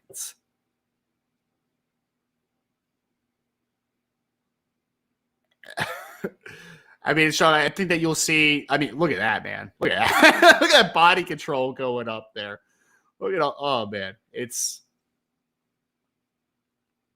Tommy said he's driving 3-star. He's driving 12 hours for that 3-star receiver. That's funny. That's really funny. But I think when you get to the dunks, especially, you're going to see. You're going to see how special of an athlete this kid is. Again, 6'5", 210, 215 pounds. Size profile that's, I think he's easily going to carry 250 pounds. There's no doubt about it. He's got a little turnaround jumper there, Sean, which is nice to see. Averaged, I think, 13 points a game, 9 rebounds, 3 blocks or something like that as a sophomore. He's playing as a junior, obviously. Now, his father is the head coach of the basketball team, also an assistant coach for his football team, Jake Nelson, who's a really great guy, by the way. But here he is, Sean, in transition, able to spin, finish through contact. There he is just running past the dude. Again, man, we're waiting for the dunks here in a second, folks. We're waiting for the dunks because there is some ridiculousness that is happening here. Just some ridiculousness. Now, if I were viewing this as a basketball analyst, I would be mad at him right now. Because I would be saying, look, stop laying the ball up on these dudes. You turn baseline, put it on their head, intimidate them. Like you're being too nice. And Sean, he's a sophomore on this film. So yeah. Well, and Sean, I mean, honestly, I watched the first couple minutes of this. I was like, why is he not dunking on these dudes, man? It seems like he could. And then you see the second section where you're like, oh, there were plenty of dunking happening for Ainsworth this year. And if he only averages 13 points, then he's a heck of a team player. I'll just leave it at that. And here comes the show, folks. Here comes the show. Again, he's a sophomore here, not a junior. He's a sophomore. Was dealing with a little bit of a high ankle sprain during the basketball season so far this year, but he's getting back healthy now. Wait a minute. Did he dunk that backwards? Yeah, no, he dunked it backwards. Sean, there's one I think in here where he windmills, and I think he just hits like the side of the rim. Like this kid can fly. Yeah, that was an easy flight right there. Okay. He's explosive, man. I think everyone in the chat's already seeing that. Like this kid is a silly athlete. Absolutely silly. I mean, look at that. He's throwing the hammer down, man. And folks, again, just to reiterate. That's what I'm talking about right there. That's what I'm talking about. Intimidation. A little intimidation for you. Yeah. I mean, again, Sean, this kid's a sophomore in this film, so he's probably 15. Might be 15. Yeah.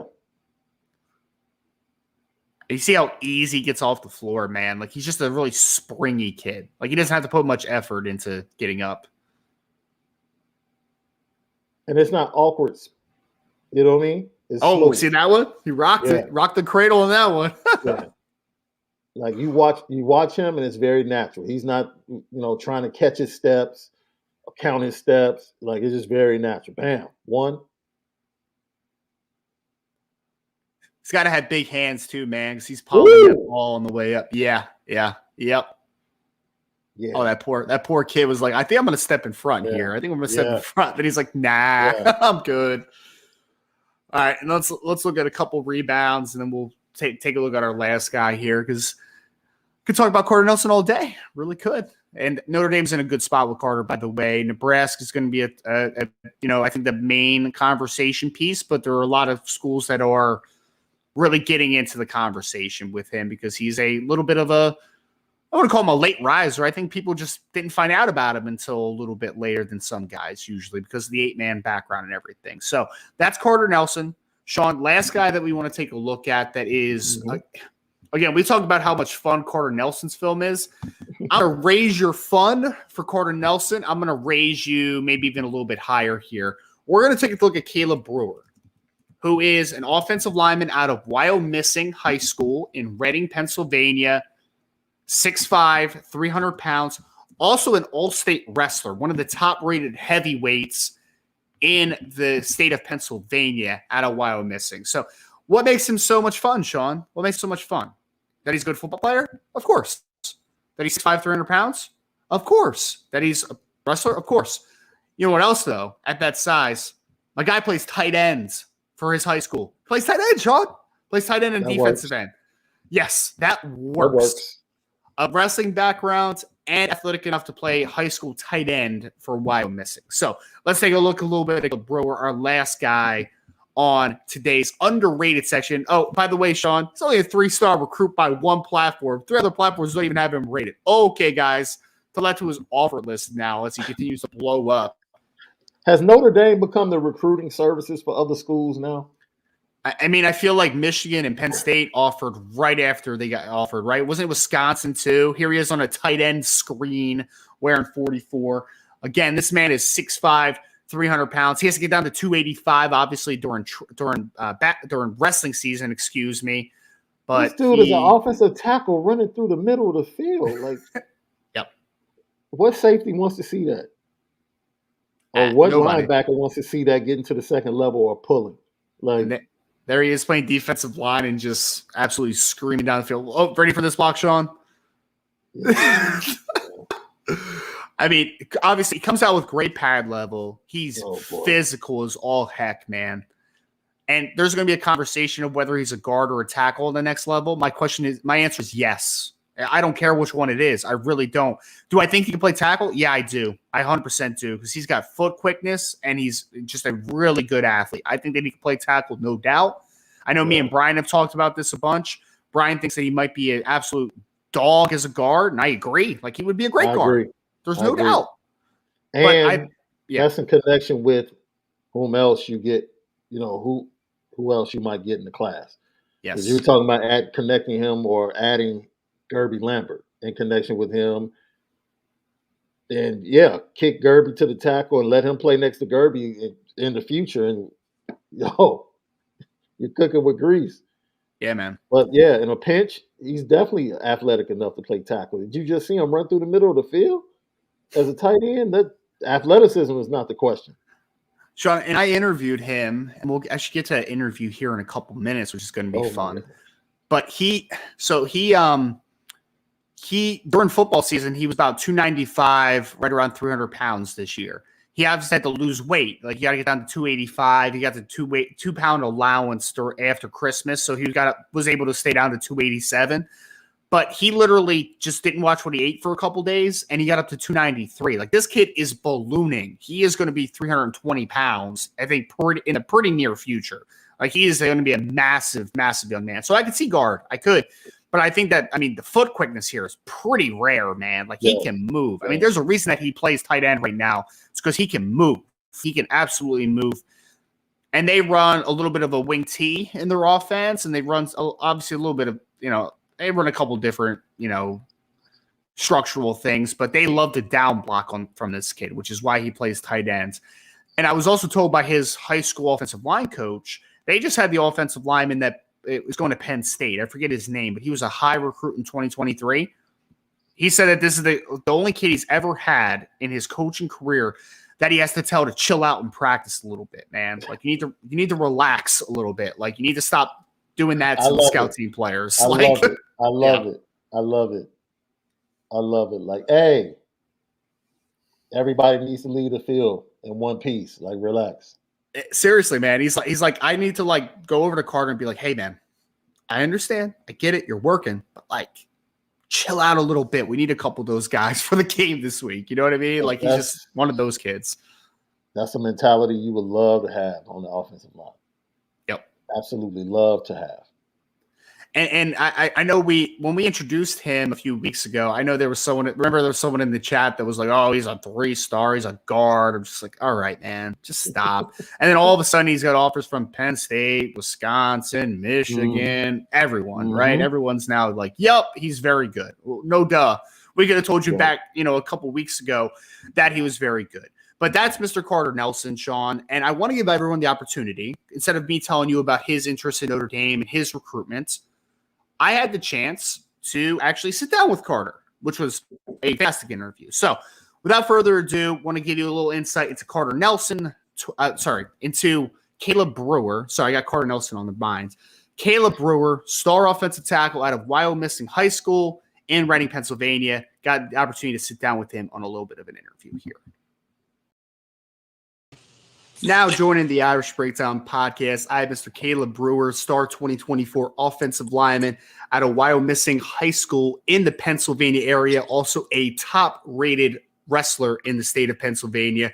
Caleb, I appreciate you taking a little bit of time, man. Like I said, I want to give Notre Dame fans just kind of a little insight into some of the top players that are on Notre Dame's board. You obviously are right near the top of the offensive line board. I appreciate you for hopping in, though, man. It's we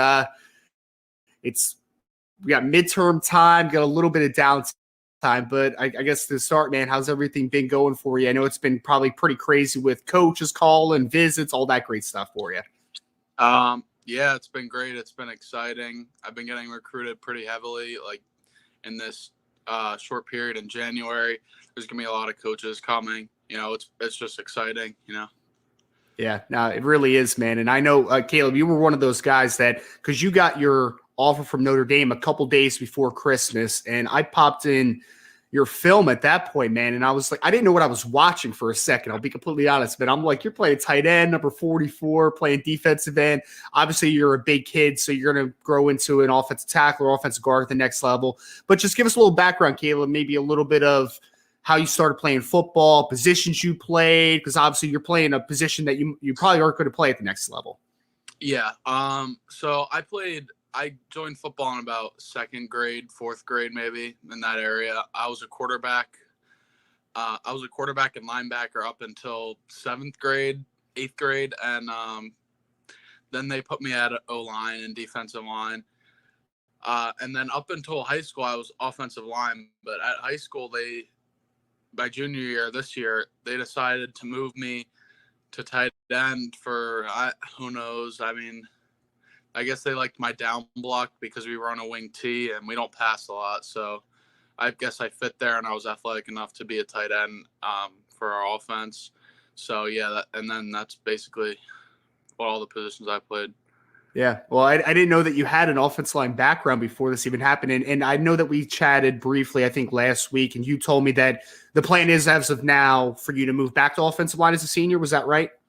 I'm actually not sure. My coaches, I think they're on the border of what's going to happen. My coach said he likes me at tight end, but I might get moved back to tackle. They don't really know. Gotcha. And how is the weight kind of developing a little bit? Because I guess one thing that we need to talk about is that you're also a really good wrestler, obviously, and one of the best heavyweights in the state. So obviously I know the weight's down a little bit right now because you got to be, 285 or less, right, to be able to wrestle at that weight.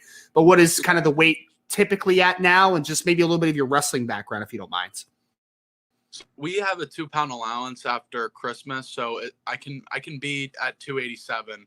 So usually, I mean, at the end of the season, my weight was about 295, pushing 300.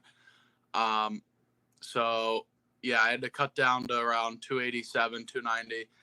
On days that I'm if I don't have a meet for like 5 days, I'll probably go up to about 292, and then 2 days before I won't eat a lot and I'll sweat a lot in the wrestling room. A couple of days ago, I had to go in the sauna with a trash bag for like 30 minutes and do a bunch of cardio to make weight. But, it is what it is. So I make weight. I'm doing all right. Well, and let me ask you about your wrestling background a little bit, Caleb, because like I said, you're obviously a very well-accoladed kid in that department. You've just played second at your tournament this past weekend, right, in your division. Yeah. So I guess maybe take me through a little bit of the wrestling backgrounds, a little more in depth, and talk to me a little bit about, I guess, how the wrestling background helps you on the football field. So I've been wrestling since I was a real little kid, maybe like 4 or 5 years old, like the little kids that wrestle. I've been wrestling since then. So wrestling's been a sport that's been in my life for a while. I guess, it helped me develop better. I'm tougher. My hips are better. I'm stronger. more conditioned just because of wrestling. If I didn't wrestle, I probably wouldn't have been as athletic and have such good hips, because wrestling helps a lot with flexibility and, hips. You throw people. And yeah, I mean, wrestling helps with football a lot, like a lot. It makes it, football's honestly an easier sport than wrestling, way easier. So, football camp isn't as hard because of wrestling. For sure. And I know you said that, you're obviously your weight's fluctuating a little bit because it has to right now, but you said you got up to about 295, borderline 300 pounds. How do you feel at that weight right now? I guess my question is, because playing tight end, playing defensive end, obviously, positions that don't typically hold that weight, but obviously you developing at the next level, you'll be well over 300, I think, before the blink of an eye. So just how do you feel like your body is maturing to be able to hold that type of weight? I mean, yeah, I can definitely feel myself gaining. I think my frame's getting bigger. I'm getting taller and wider, and gaining muscle too, because I'm staying in the gym, eating the good food, the protein.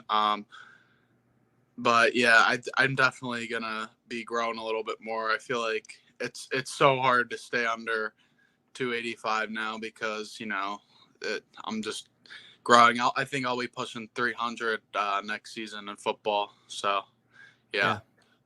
Well, and let me ask you, Caleb, because I know that, again, you play tight end right now, but you're projected to play offensive line. I know you said that some teams, kind of are looking at offensive tackle, interior offensive line.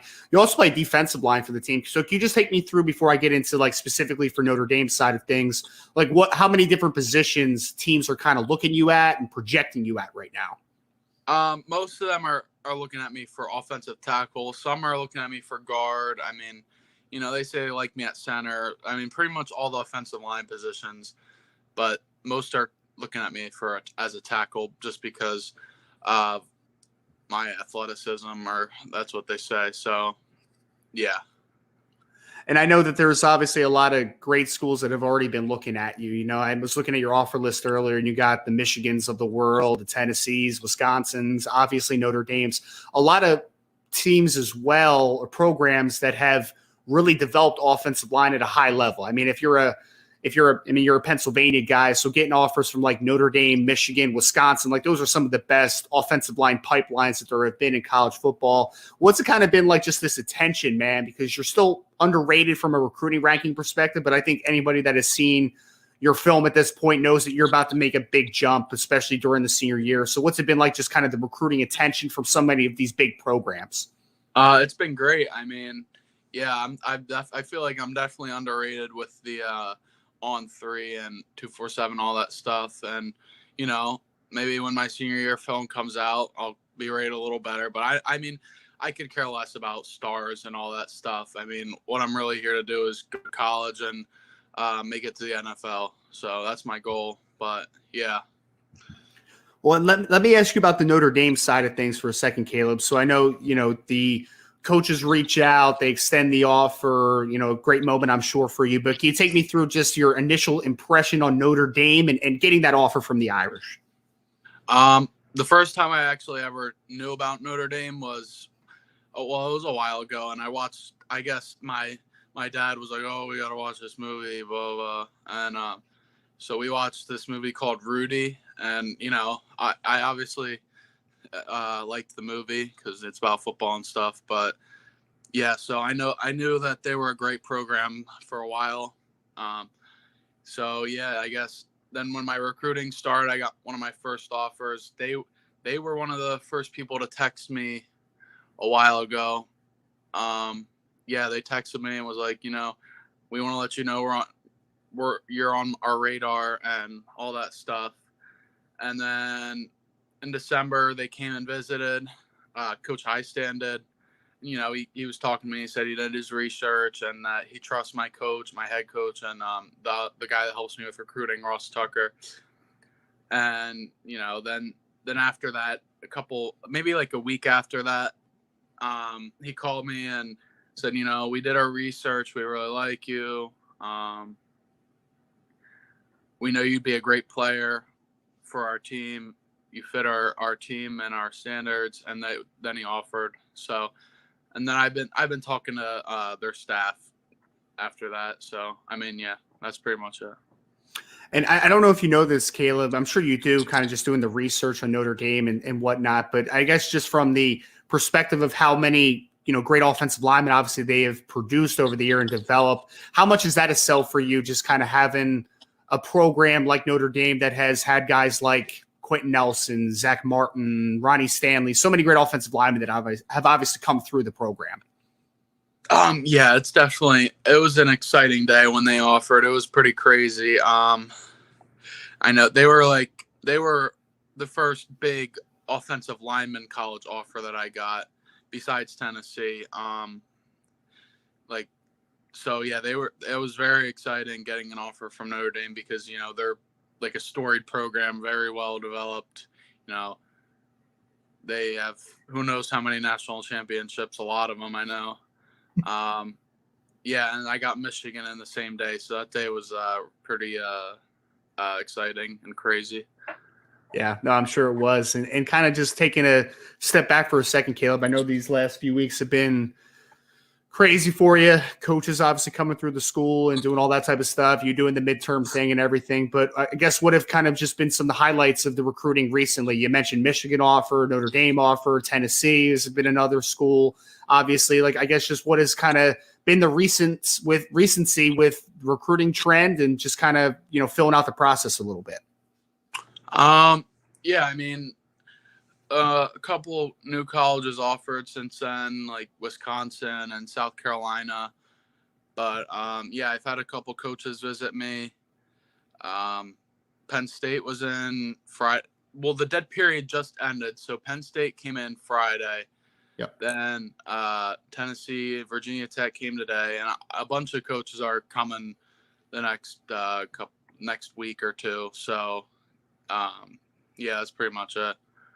And have you and your family talked about just trying to figure out, the visit schedule for the spring, summer, trying to get up to some schools? Yeah, we talked about it, and we were planning on visiting Notre Dame on March 17th, and along with a bunch of other schools. But we just learned that that's their spring break time, so we couldn't visit then. So that kind of sucks. So we're gonna have to move it to another date, but we're definitely visiting Notre Dame, and we're still trying to figure everything out because I do have wrestling until the middle of March because of states. So sure. And I guess my last question for you, Caleb, now that you look just kind of all encompassing of all the offers, and I know there's a lot more offers that are going to come in for you. I guess my overarching question about recruiting is just what are some things that are important for you when you're trying to find the right school, the right fit? Like, what are some things that really stick out to you to help you make a proper decision? Yeah, I'd say, I want good football, good academics, but I also want coaches that are going to support me in my goals. And, I want good coaches that will spend time with me, help me work harder, and I want to feel comfortable with the coaches and the team too. So, I mean, that's probably the most important thing. The coaches supporting my goals and all that, Absolutely. Again, joined by 2024 offensive lineman Caleb Brewer out of Wyomissing High School in Reading, PA. Caleb, I hope that we get to talk again very soon, man, but I appreciate you for jumping on the Irish Breakdown podcast, and thank you so much for your time today. Yeah, of course. Thank you for having me. All right, well, there you have it. It's Mr. Caleb Brewer, offensive lineman in the 2024 class out of Wyomissing High School in Reading, Pennsylvania.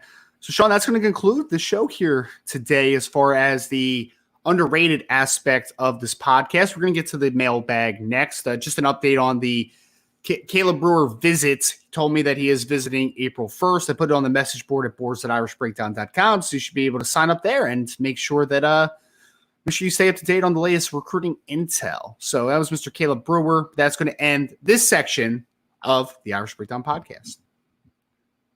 All right, folks, we're going to get into some of the mailbag questions here. Be sure to throw those into the chat now. We'll answer as many as we can before we got to get out of here.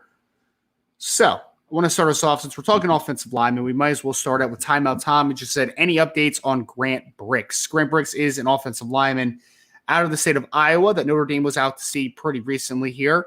So, I mean, the update that we have, Tom, is that Notre Dame is keeping a very close eye on Grant Brix. I wouldn't say that he's at the top of the board right now. As we currently stand, Notre Dame has a commitment from Peter Jones in the 2024 class. They are very high on Gerby Lambert out of Massachusetts, who was a teammate of 2023 Notre Dame signee Boubacar Traore. They also like Caleb Brewer. Styles Prescott is an in-state player that they like as well.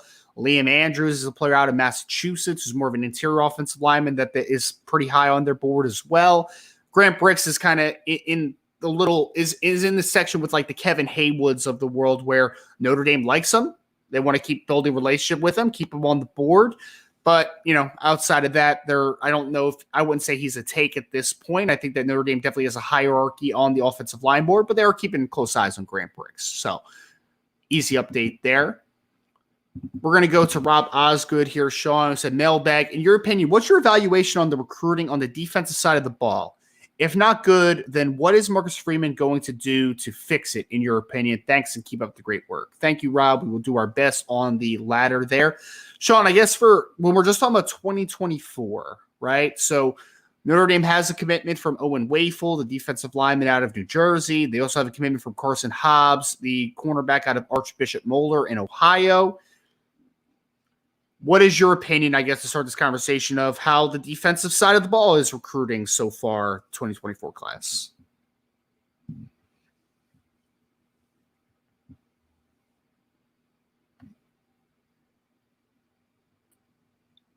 I think it's good. It can be better, but I think it's good. I think they are in on a lot of talented guys. I think sometimes the fan base can become jumpy when they see a lot of guys that have been mentioned starting to commit to other places. But all in all, I think they're locked in on some really talented players, especially along the front. I think they could be maybe in a little bit better place with a couple of guys. Like, I love where they're at with the Smith twins. With some really good guys. I love where they're at with Justin Scott in light of him moving his announcement date. Elijah Rushing is somebody. I saw my guy David from out there by you. Said he's no longer going to IMG, and I feel like that's a great sign for Notre Dame and his recruitment. Notre Dame's, they're doing a good job. I think they're doing a great job in the secondary. I think they're doing a good job at linebacker. We'll see how, the recent news of the coaching change, how it affects things from a recruiting standpoint. But, of course, the way they jumped out offensively with Carr, Cam Williams, and Larson, I mean, I think eventually they can catch up. But I would characterize it as good right now. Yeah, so this is where I am with it, Sean. Offensive recruiting in 2024 is definitely better than defensive recruiting so far. I don't think anyone can really, can't really say anything on that, right? I mean, that's pretty I think breaking it down position by position, you mentioned the defensive line recruiting. Look, if Notre Dame is able to land Justin Scott and they are just steady with the other players on the board, I think that defensive line recruiting ends up being very good. But Justin Scott is the key. If they miss out on Justin Scott and defensive line recruiting has some serious questions. You need to look at it and be like, hey, man, that needs to improve. Like, that's not good enough, right? Linebacker recruiting, I'm actually a little mixed on right now, man. I mean, because this is where we are, right? You feel good about where they are with Peyton Pierce, the linebacker out of Texas. But I will say this, is that now James Laurinaitis leaves Notre Dame for Ohio State. That was the person that Peyton Pierce had a great relationship with, was James Laurinaitis. Mm-hmm. I don't know how that's going to affect him. I still think that they are his leader at this point. But aside from that, I don't know who else they lead. I wouldn't say they lead for any other linebackers in 2024. So if you don't get Peyton Pierce, then you're talking about really having to kind of go back to the drawing board a little bit and figuring it out. Cornerback, I think, is in a good spot because I like Carson Hobbs. I think they're in a good spot. with a couple talented corners. You know, the guy obviously we talked about earlier in the show is Leonard Moore out of Texas, which I think they're in a good spot with. If they land those two guys, then maybe one more guy that's a little more of a high upside type of player, I think that you trust Mike Mickens, what he's doing. But safety recruiting for me, I don't know, man. I'm just not sure. I'm really not. I saw someone say something about safety recruiting. I just don't – look, it's a talented board, right? If you look at the board, they have guys like KJ Bolden on there. They got guys like Bronte Johnson. They got Mike Matthews, although Mike Matthews could also play wide receiver for them. But again, I don't know who I would say that Notre Dame's in a great spot with from the safety board. I think that Bronte Johnson would be a guy that Notre Dame would have a really good shot at as long as everything makes sense. But aside from that, I don't know. I think safety board's a little jumbled. So again, I think that the defensive line recruit has the opportunity to be good. We'll have to see it. There's a major get that needs to happen.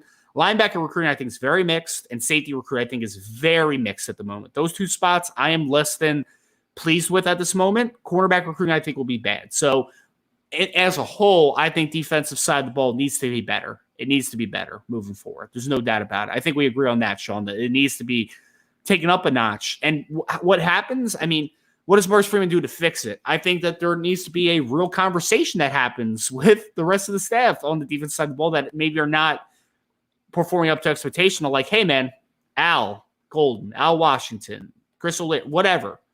Like, guys, we need to kick this in the gear, man. Like, we can't lose out on some of these kids, right? Like, you can't lose out on Justin Scott. You can't lose out on, a talented linebacker that's on the board with how you've been recruiting linebackers. So I think defensive recruiting needs to get better. There's no doubt about it. So we'll see what happens, but that's just kind of my 2 cents on it. But a great conversation regardless. We had a super chat, Sean, down here. It was from Tyler Evans, who asked, Tyler, thank you so much for the super chat. NFL draft question again. Is Anthony Richardson from Florida really going to be a top 10 pick in your opinion? Tyler, it's a volatile player. It's very volatile.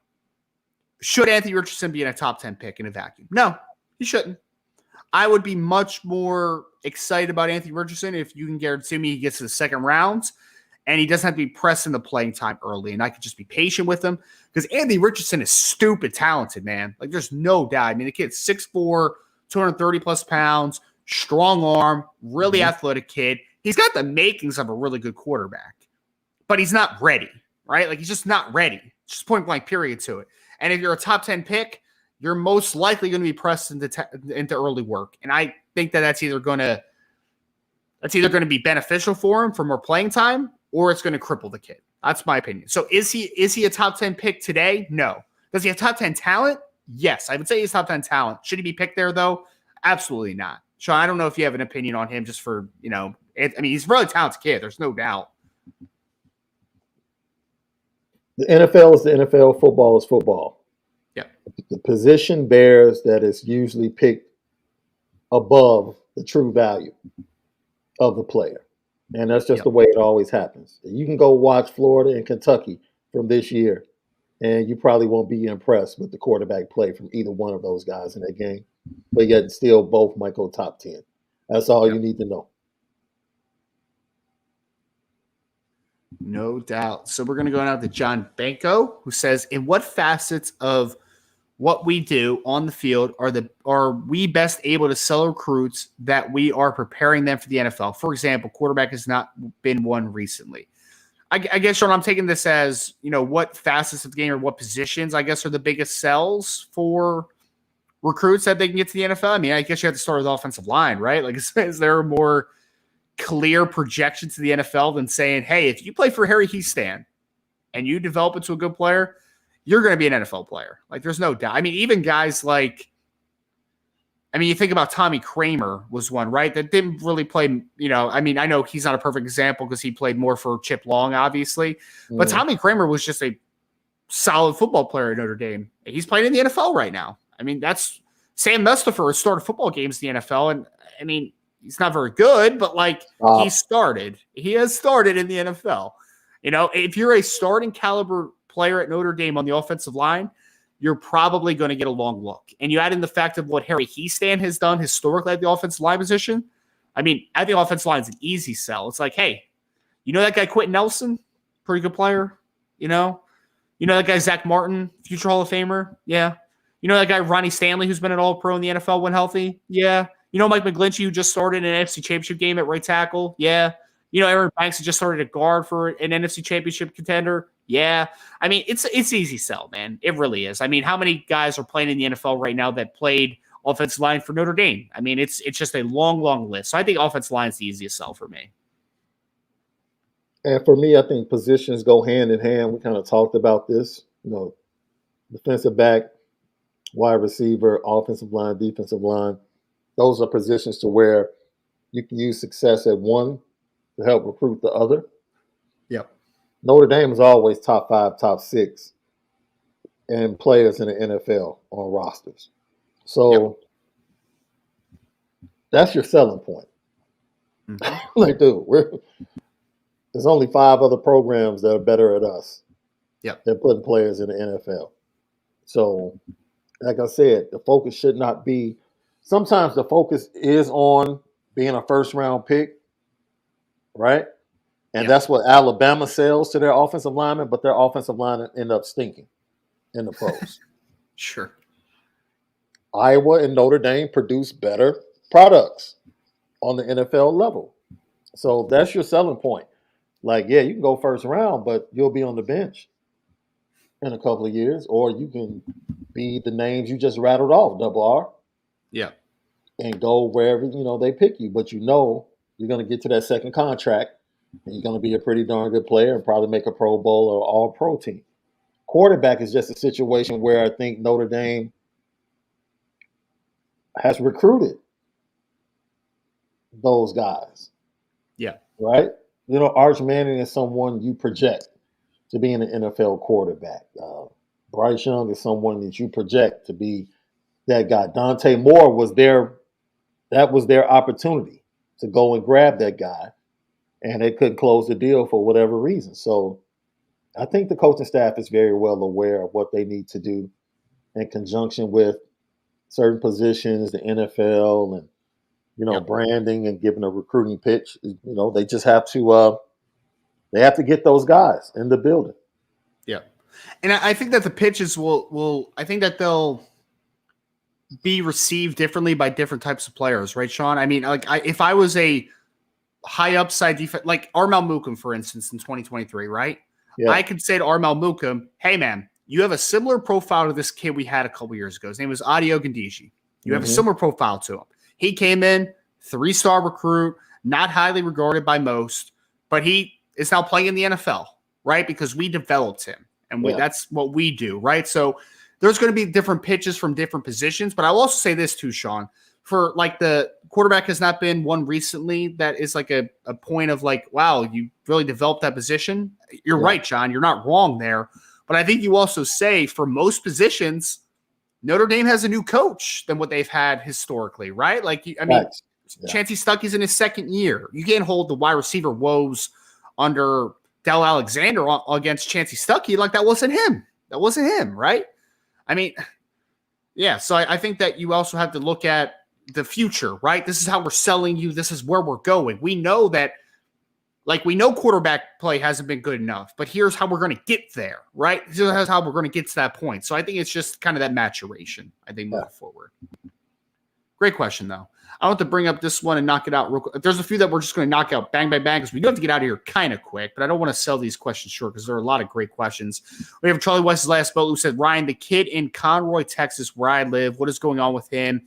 Or is he a long shot? So that is, if I remember correctly, yes, that is the defensive lineman, Joseph Jonah Ajeni, who is a 6'4", 235-pound defensive lineman out of Oak Ridge High School in Conroy, Texas. So, I mean, Charlie, they just offered him, obviously, pretty recently. He's blowing up, though. I mean, Sean, he's got, Texas A&M, Oklahoma. A lot of people a lot of people are really looking at him as kind of a fast riser that, as a defensive lineman.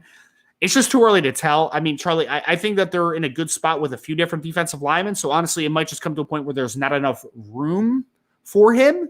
But I think that he's a fast riser who has some athletic traits. So they're looking at him and they're saying, hey, we're going to keep a close eye on you because in case something happens, depending on something shakes out, you might be a guy that would heavily pursue. But he's a talented kid, very raw, in my opinion.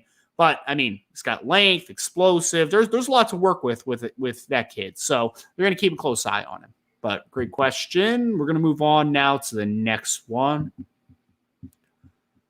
We had from Mr. Salty Virginia Peanuts, who said, with James Laurinaitis going back to Ohio State, any idea why? How will Notre Dame fill the void in linebacker recruiting? Recruits all seem to mention him above others. Will he poach Notre Dame? So, I mean, we'll talk a little bit more about this one, Salty, as far as, kind of the behind-the-scenes stuff of why he went back to Ohio State. But I would say, like, the natural stuff here is that, he is an Ohio State grad, obviously, right? He's a legend for the Buckeyes. Like, there's some validity to wanting to be back with the Ohio State program. I mean, we don't have to agree with it but we accept it, right? Like, there's a lot of things, but we'll talk a little bit more depth about this, especially with Brian, because I've talked to Brian about it over the last couple of days, and I think there's a couple of interesting tidbits a part of it. How will it affect linebacker recruiting is the more interesting one for me, Sean, because Salty's right.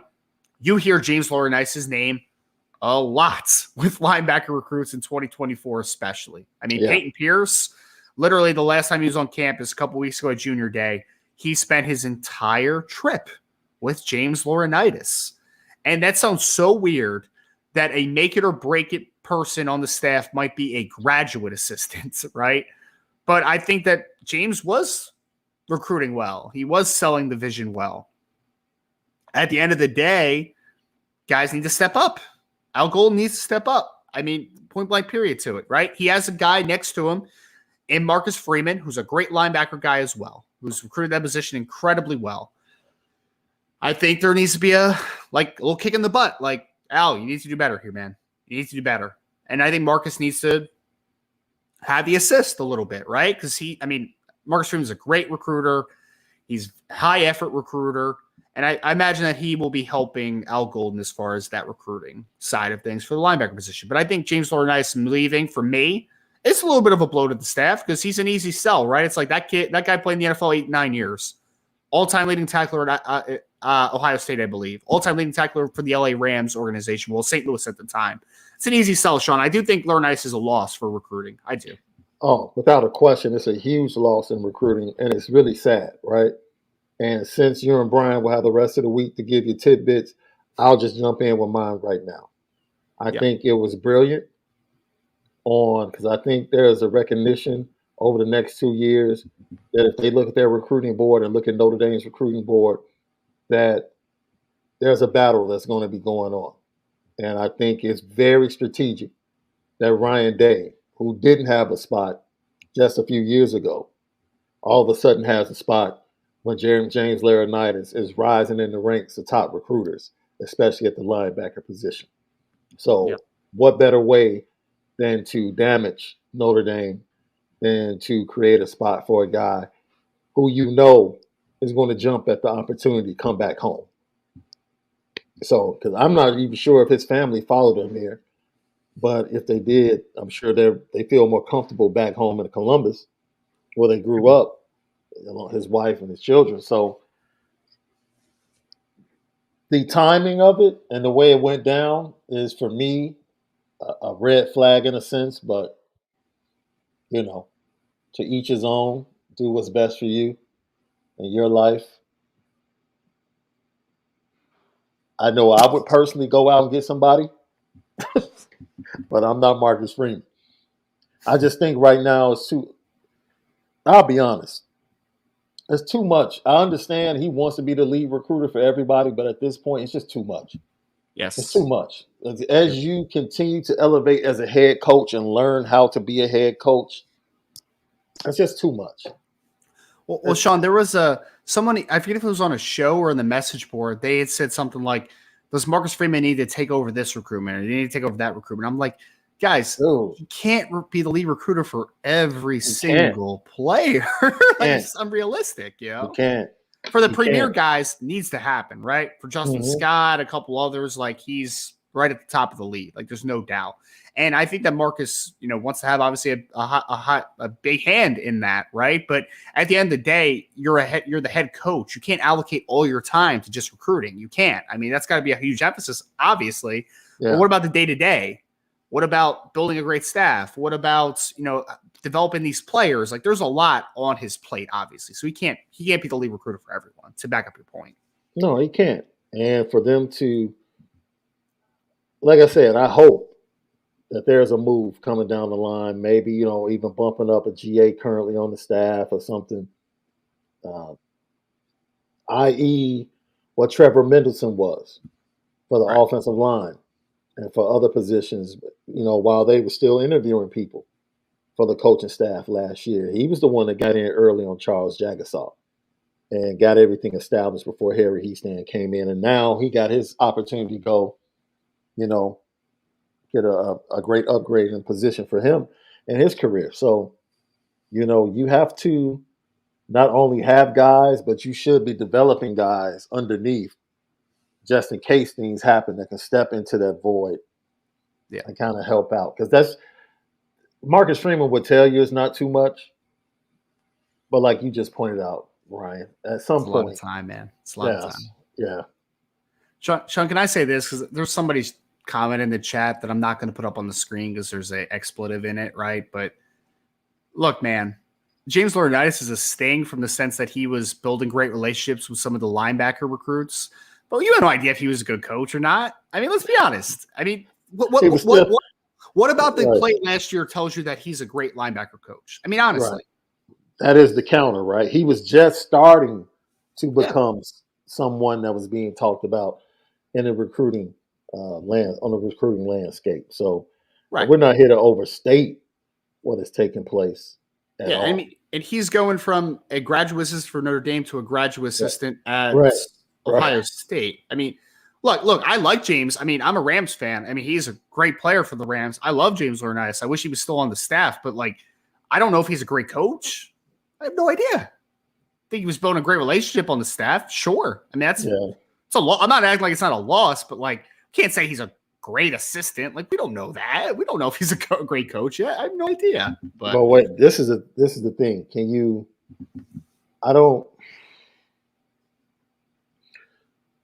I'm not about to put full blame on him for the way the linebackers looked. No. It's at the end of the day, it's Al Golden at the end of the day. But James is a part of the conversation, is my point. Absolutely. But this is the other part. The linebackers looked about the same they looked the previous year. At some point, if this is who they are, this is who they are. So now, this is when you really get to see what development has really taken place, when you start to see these younger guys that haven't played yet, right? That haven't played yet take the field. So sure. Yep. Yeah. I just want to pull back on the James Laurinaitis thing for a second because, hey, loss, sure. Mm-hmm. Was recruiting, I think, at a good level, sure. Are you losing a great coach? How do you know that? How do you know that? I don't know that. I don't know how anyone can know that. But whatever. All right, couple super chats. What's that? Said the word great? So someone said great assistant. Someone said a great assistant. I was just like, we don't know that. We don't know that yet. Maybe he will be, but it was his first year coaching also. So who knows? We had a super chat from Milton Fan. Thank you so much. Do coaches expect or think a coach may leave after 1 year, or is there 3 to 5 expectation? Did James Laurinaitis leaving sting the staff? I mean, Sean, I think for me, you have different initial expectations, inherent expectations, so depending on who the person is, right? It's if I'm hiring an older coach, maybe that is just kind of set in his ways, maybe you expect him to stick around for a little bit. Or if you have a younger coach that doesn't have much experience, maybe you expect him to stick around for a little bit. But then there's other coaches maybe a Dylan McCullough might be an example, right? Where he's in his 40s. He has expectations. Mm-hmm. Maybe you don't expect him to be around for 4 years, right? Maybe you only expect him to have 2, for instance, right? I mean, I think that it comes with the expectations, Milton Fan. I don't think every coach is created equal. I think that you have expectations of how long. And at the end of the day, does it sting? I mean, yeah, we just talked about it. I think he was a good recruiter, and he's a really good spokesperson for the program because he's been there, done that, right? Especially for linebacker play. So does it sting? Sure. But also, James Laurinaitis was a graduate assistant, right? So I don't know if you expect him to be around for like 3 to 4 years as a graduate assistant, right? Like that's not how that works. Right. So I just think it depends on who you're talking about personally. Yeah, he probably took a pay cut to come to Notre Dame too. I mean, he probably making nice 6 figures in Columbus on sports radio in the afternoon. So yeah. No doubt about it. So let's talk to Charlie Weiss's last belt loop that just threw in a super chat. Thank you, Charlie. So it feels like Freeman is being let down by both Owls. That's how it feels like right now. Yeah, I mean, for sure, Charlie. Like, I mean, look, I'm not going to harp on Golden and Washington today too much, but like we've talked about the missteps in both from a coaching side. We've talked about the missteps, especially in one from the recruiting side. They need to coach and recruit better. It's point blank. I mean, that's the end all be all for me. I mean, like you can't skate around that. They need to be better. They need to be better. If not, then there needs to be answers that happen, right? I mean, I'm not going to call for a coach's job because again, like Al Washington hasn't coached defensive linemen, in a few years, right? So like it could potentially get better. Al Golden hasn't called defense in how long? Since like 2005 or something like that, right? I mean, so he hasn't called a defense in a long time. Could he get better? For sure can. It remains to be seen though. For me. But certainly right now, I think they're getting let down a little bit. But yeah, we'll see what happens. Sean, we had a question here. We had from Milton Fan again who said, what position is the most difficult for a transfer to acclimate to on a new team? It's an interesting question. It depends on the team.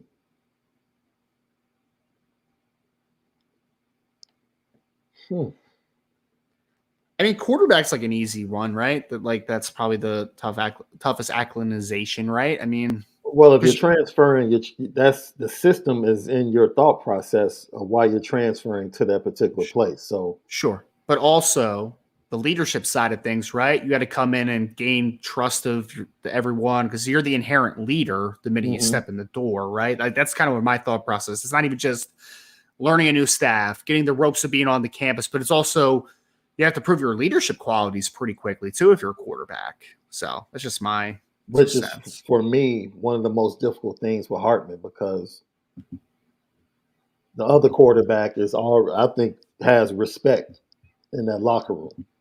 Yep.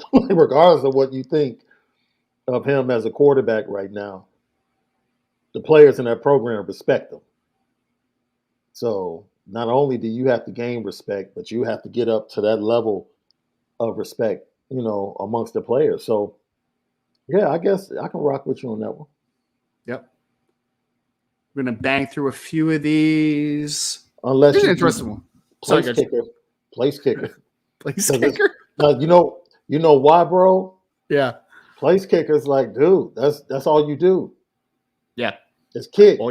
They're bringing you in to be an upgrade at this position, and all they see you do every day is that. That's funny. And if you screw up all the time, as soon as you transfer, right? I'm choking. Then your confidence, man, might not recover. That's funny. It takes me back to a couple of practices we were there, and we were like, oh boy, yeah. Oh, we don't know how this is going to turn out.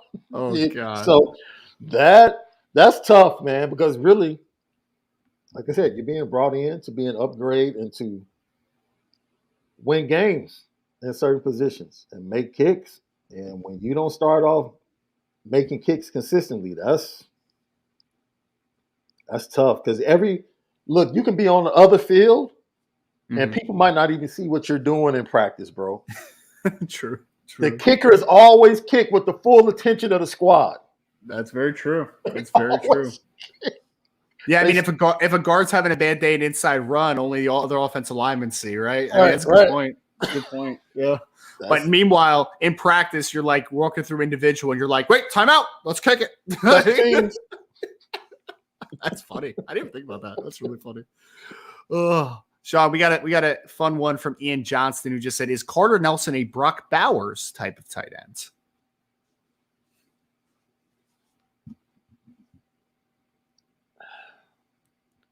I mean, I'm just thinking style, right? Like we're not putting that expectation on him, right? I mean, the kid's pretty dang good. There's just certain people that are just really one of one. Yeah. Like, I think Michael Mayer is one of one. Yeah, for his style. Sure. For his style. I think Brock Bowers is one of one for his style. You know, I would say this, Ian. I mean, in my opinion, the similarities are very smooth athlete, a little thin right now, right? But explosive movers, big catch radiuses, can kind of play all over the place, right? But I think to Sean's point, like, you know, Brock Bowers is a little bit of a unicorn, right? He's a little bit of a unicorn for what he does. But I think stylistically, I can get there a little bit. I see because he's more of a detached, movement-based player, really explosive athlete. I can get there with it from a style perspective. But, you know, Brock's pretty good. He has better hair than Brock Bowers, though. Yes. I can tell you that already. Oh, that's funny. Yes. Agree. Oh, man. All right, let's get through.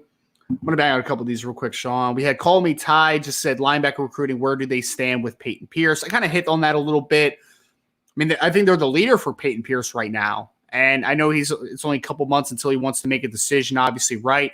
Yeah. I am curious to see how James Laurinaitis moving on affects him. He just got an offer from Ohio State. I don't necessarily think it's going to be Ohio State. Like, that's not what I'm saying. But the guy that was pretty mainly recruiting him is now gone.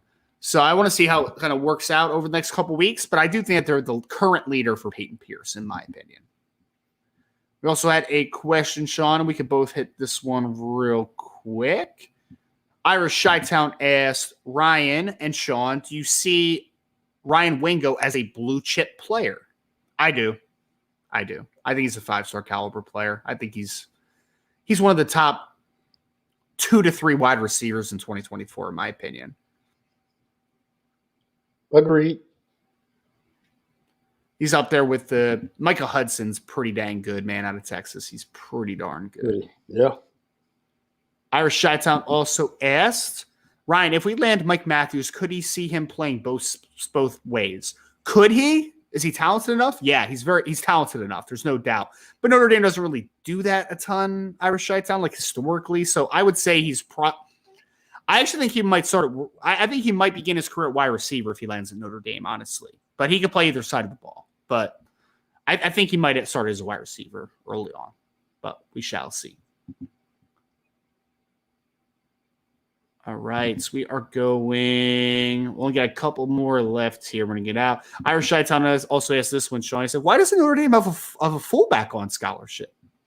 I don't know, because I love it. I love Juicy. I love the fullback the Bears had this year. You know, when they were becoming one of the best rushing teams in the NFL, of course, having Justin Fields helps that out. But I love the use of the fullback, man, especially if they can catch the ball out of the backfield. Heck yeah, let's do it. That fullback leak into the flat off play action is like stealing candy. It's like an easy 3 yards. Like I just don't understand. I just don't understand. Like, I didn't realize that people could have jobs in the NFL and be basic. Yeah. Like, I didn't realize that the Cowboys were like 30th in like motion.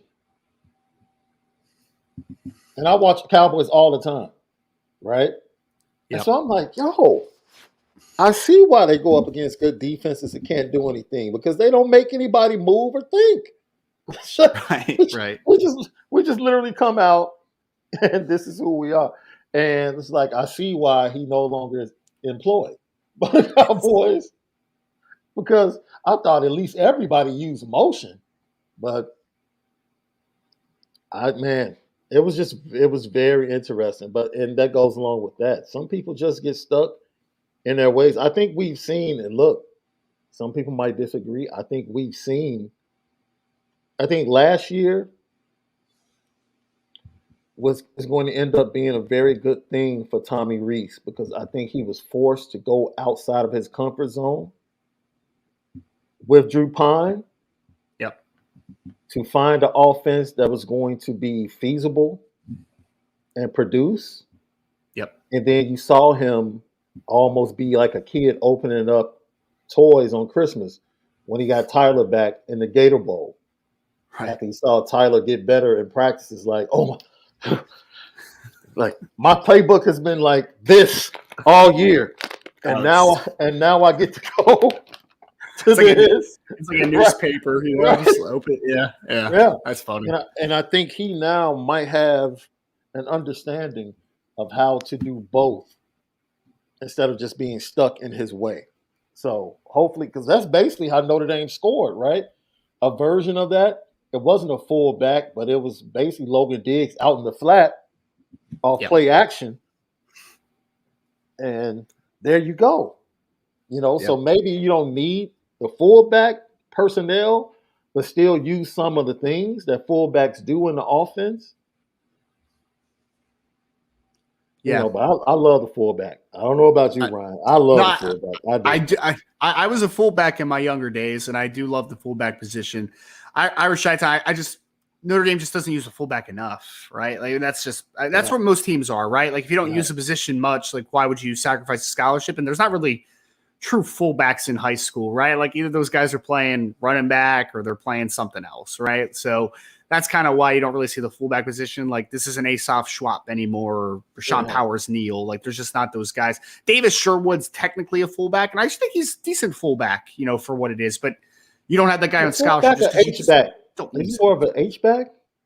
He can play a little both, I think. He can play a little both. Heck, I know they used Estimate at fullback down by the goal line multiple times this year. Against Syracuse, man, they came out and they ran some 22 personnel and they put him at fullback and gave the ball twice to start the game. Yeah. He scored the touchdown from the same position against Ohio State. Yeah, he did. Fullback. So no doubt about it. 2 questions left here, Sean. We had from Seth Clark, he said, do you think Notre Dame is a player in the Emmett Mosley recruitment, or is he a Cali kid? Well, I mean, he plays football in Cali, but he's a Chicago kid for most of his career, for most of his life, I should say. Yeah. Seth, I think they'll have a shot. It's just, I think that Emmett also likes other schools, and it's going to be I think it's going to be a battle. So we'll see. I don't think there's a real answer. I think there's interest, and I would say right now, I would bet on the Robinson kid leaving Cali, Jason, before Emmett. I mean, that's interesting. The connection, but no, the Chicago connection is real because literally their entire family on both sides still lives in the area.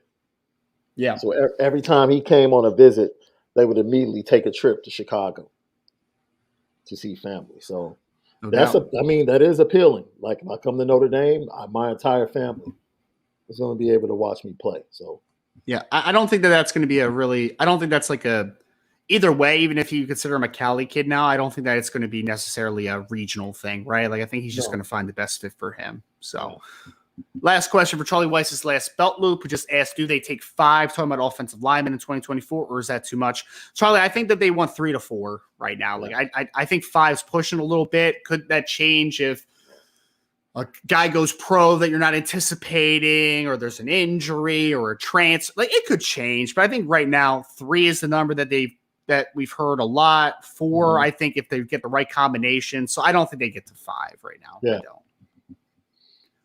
All right. Well, that is going to do it for today's show. Before you go, thank you so much for listening with us today. This is Notre Dame Recruiting Hour on the Irish Breakdown podcast.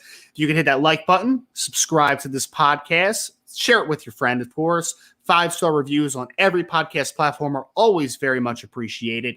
Tonight at 6 o'clock Eastern time, IB Nation Sports Talk will be back. I'll be back tomorrow, 1 o'clock Eastern time, with Mr. Brian Driscoll to break down the happenings that we've kind of been working through. You know, we've been talking a lot about a little bit of what the positions on Notre Dame look like, the future of it, how it's going to stack up in 2023. We're going to be working through a lot more recruiting news constantly. Sign up boards at irishbreakdown.com.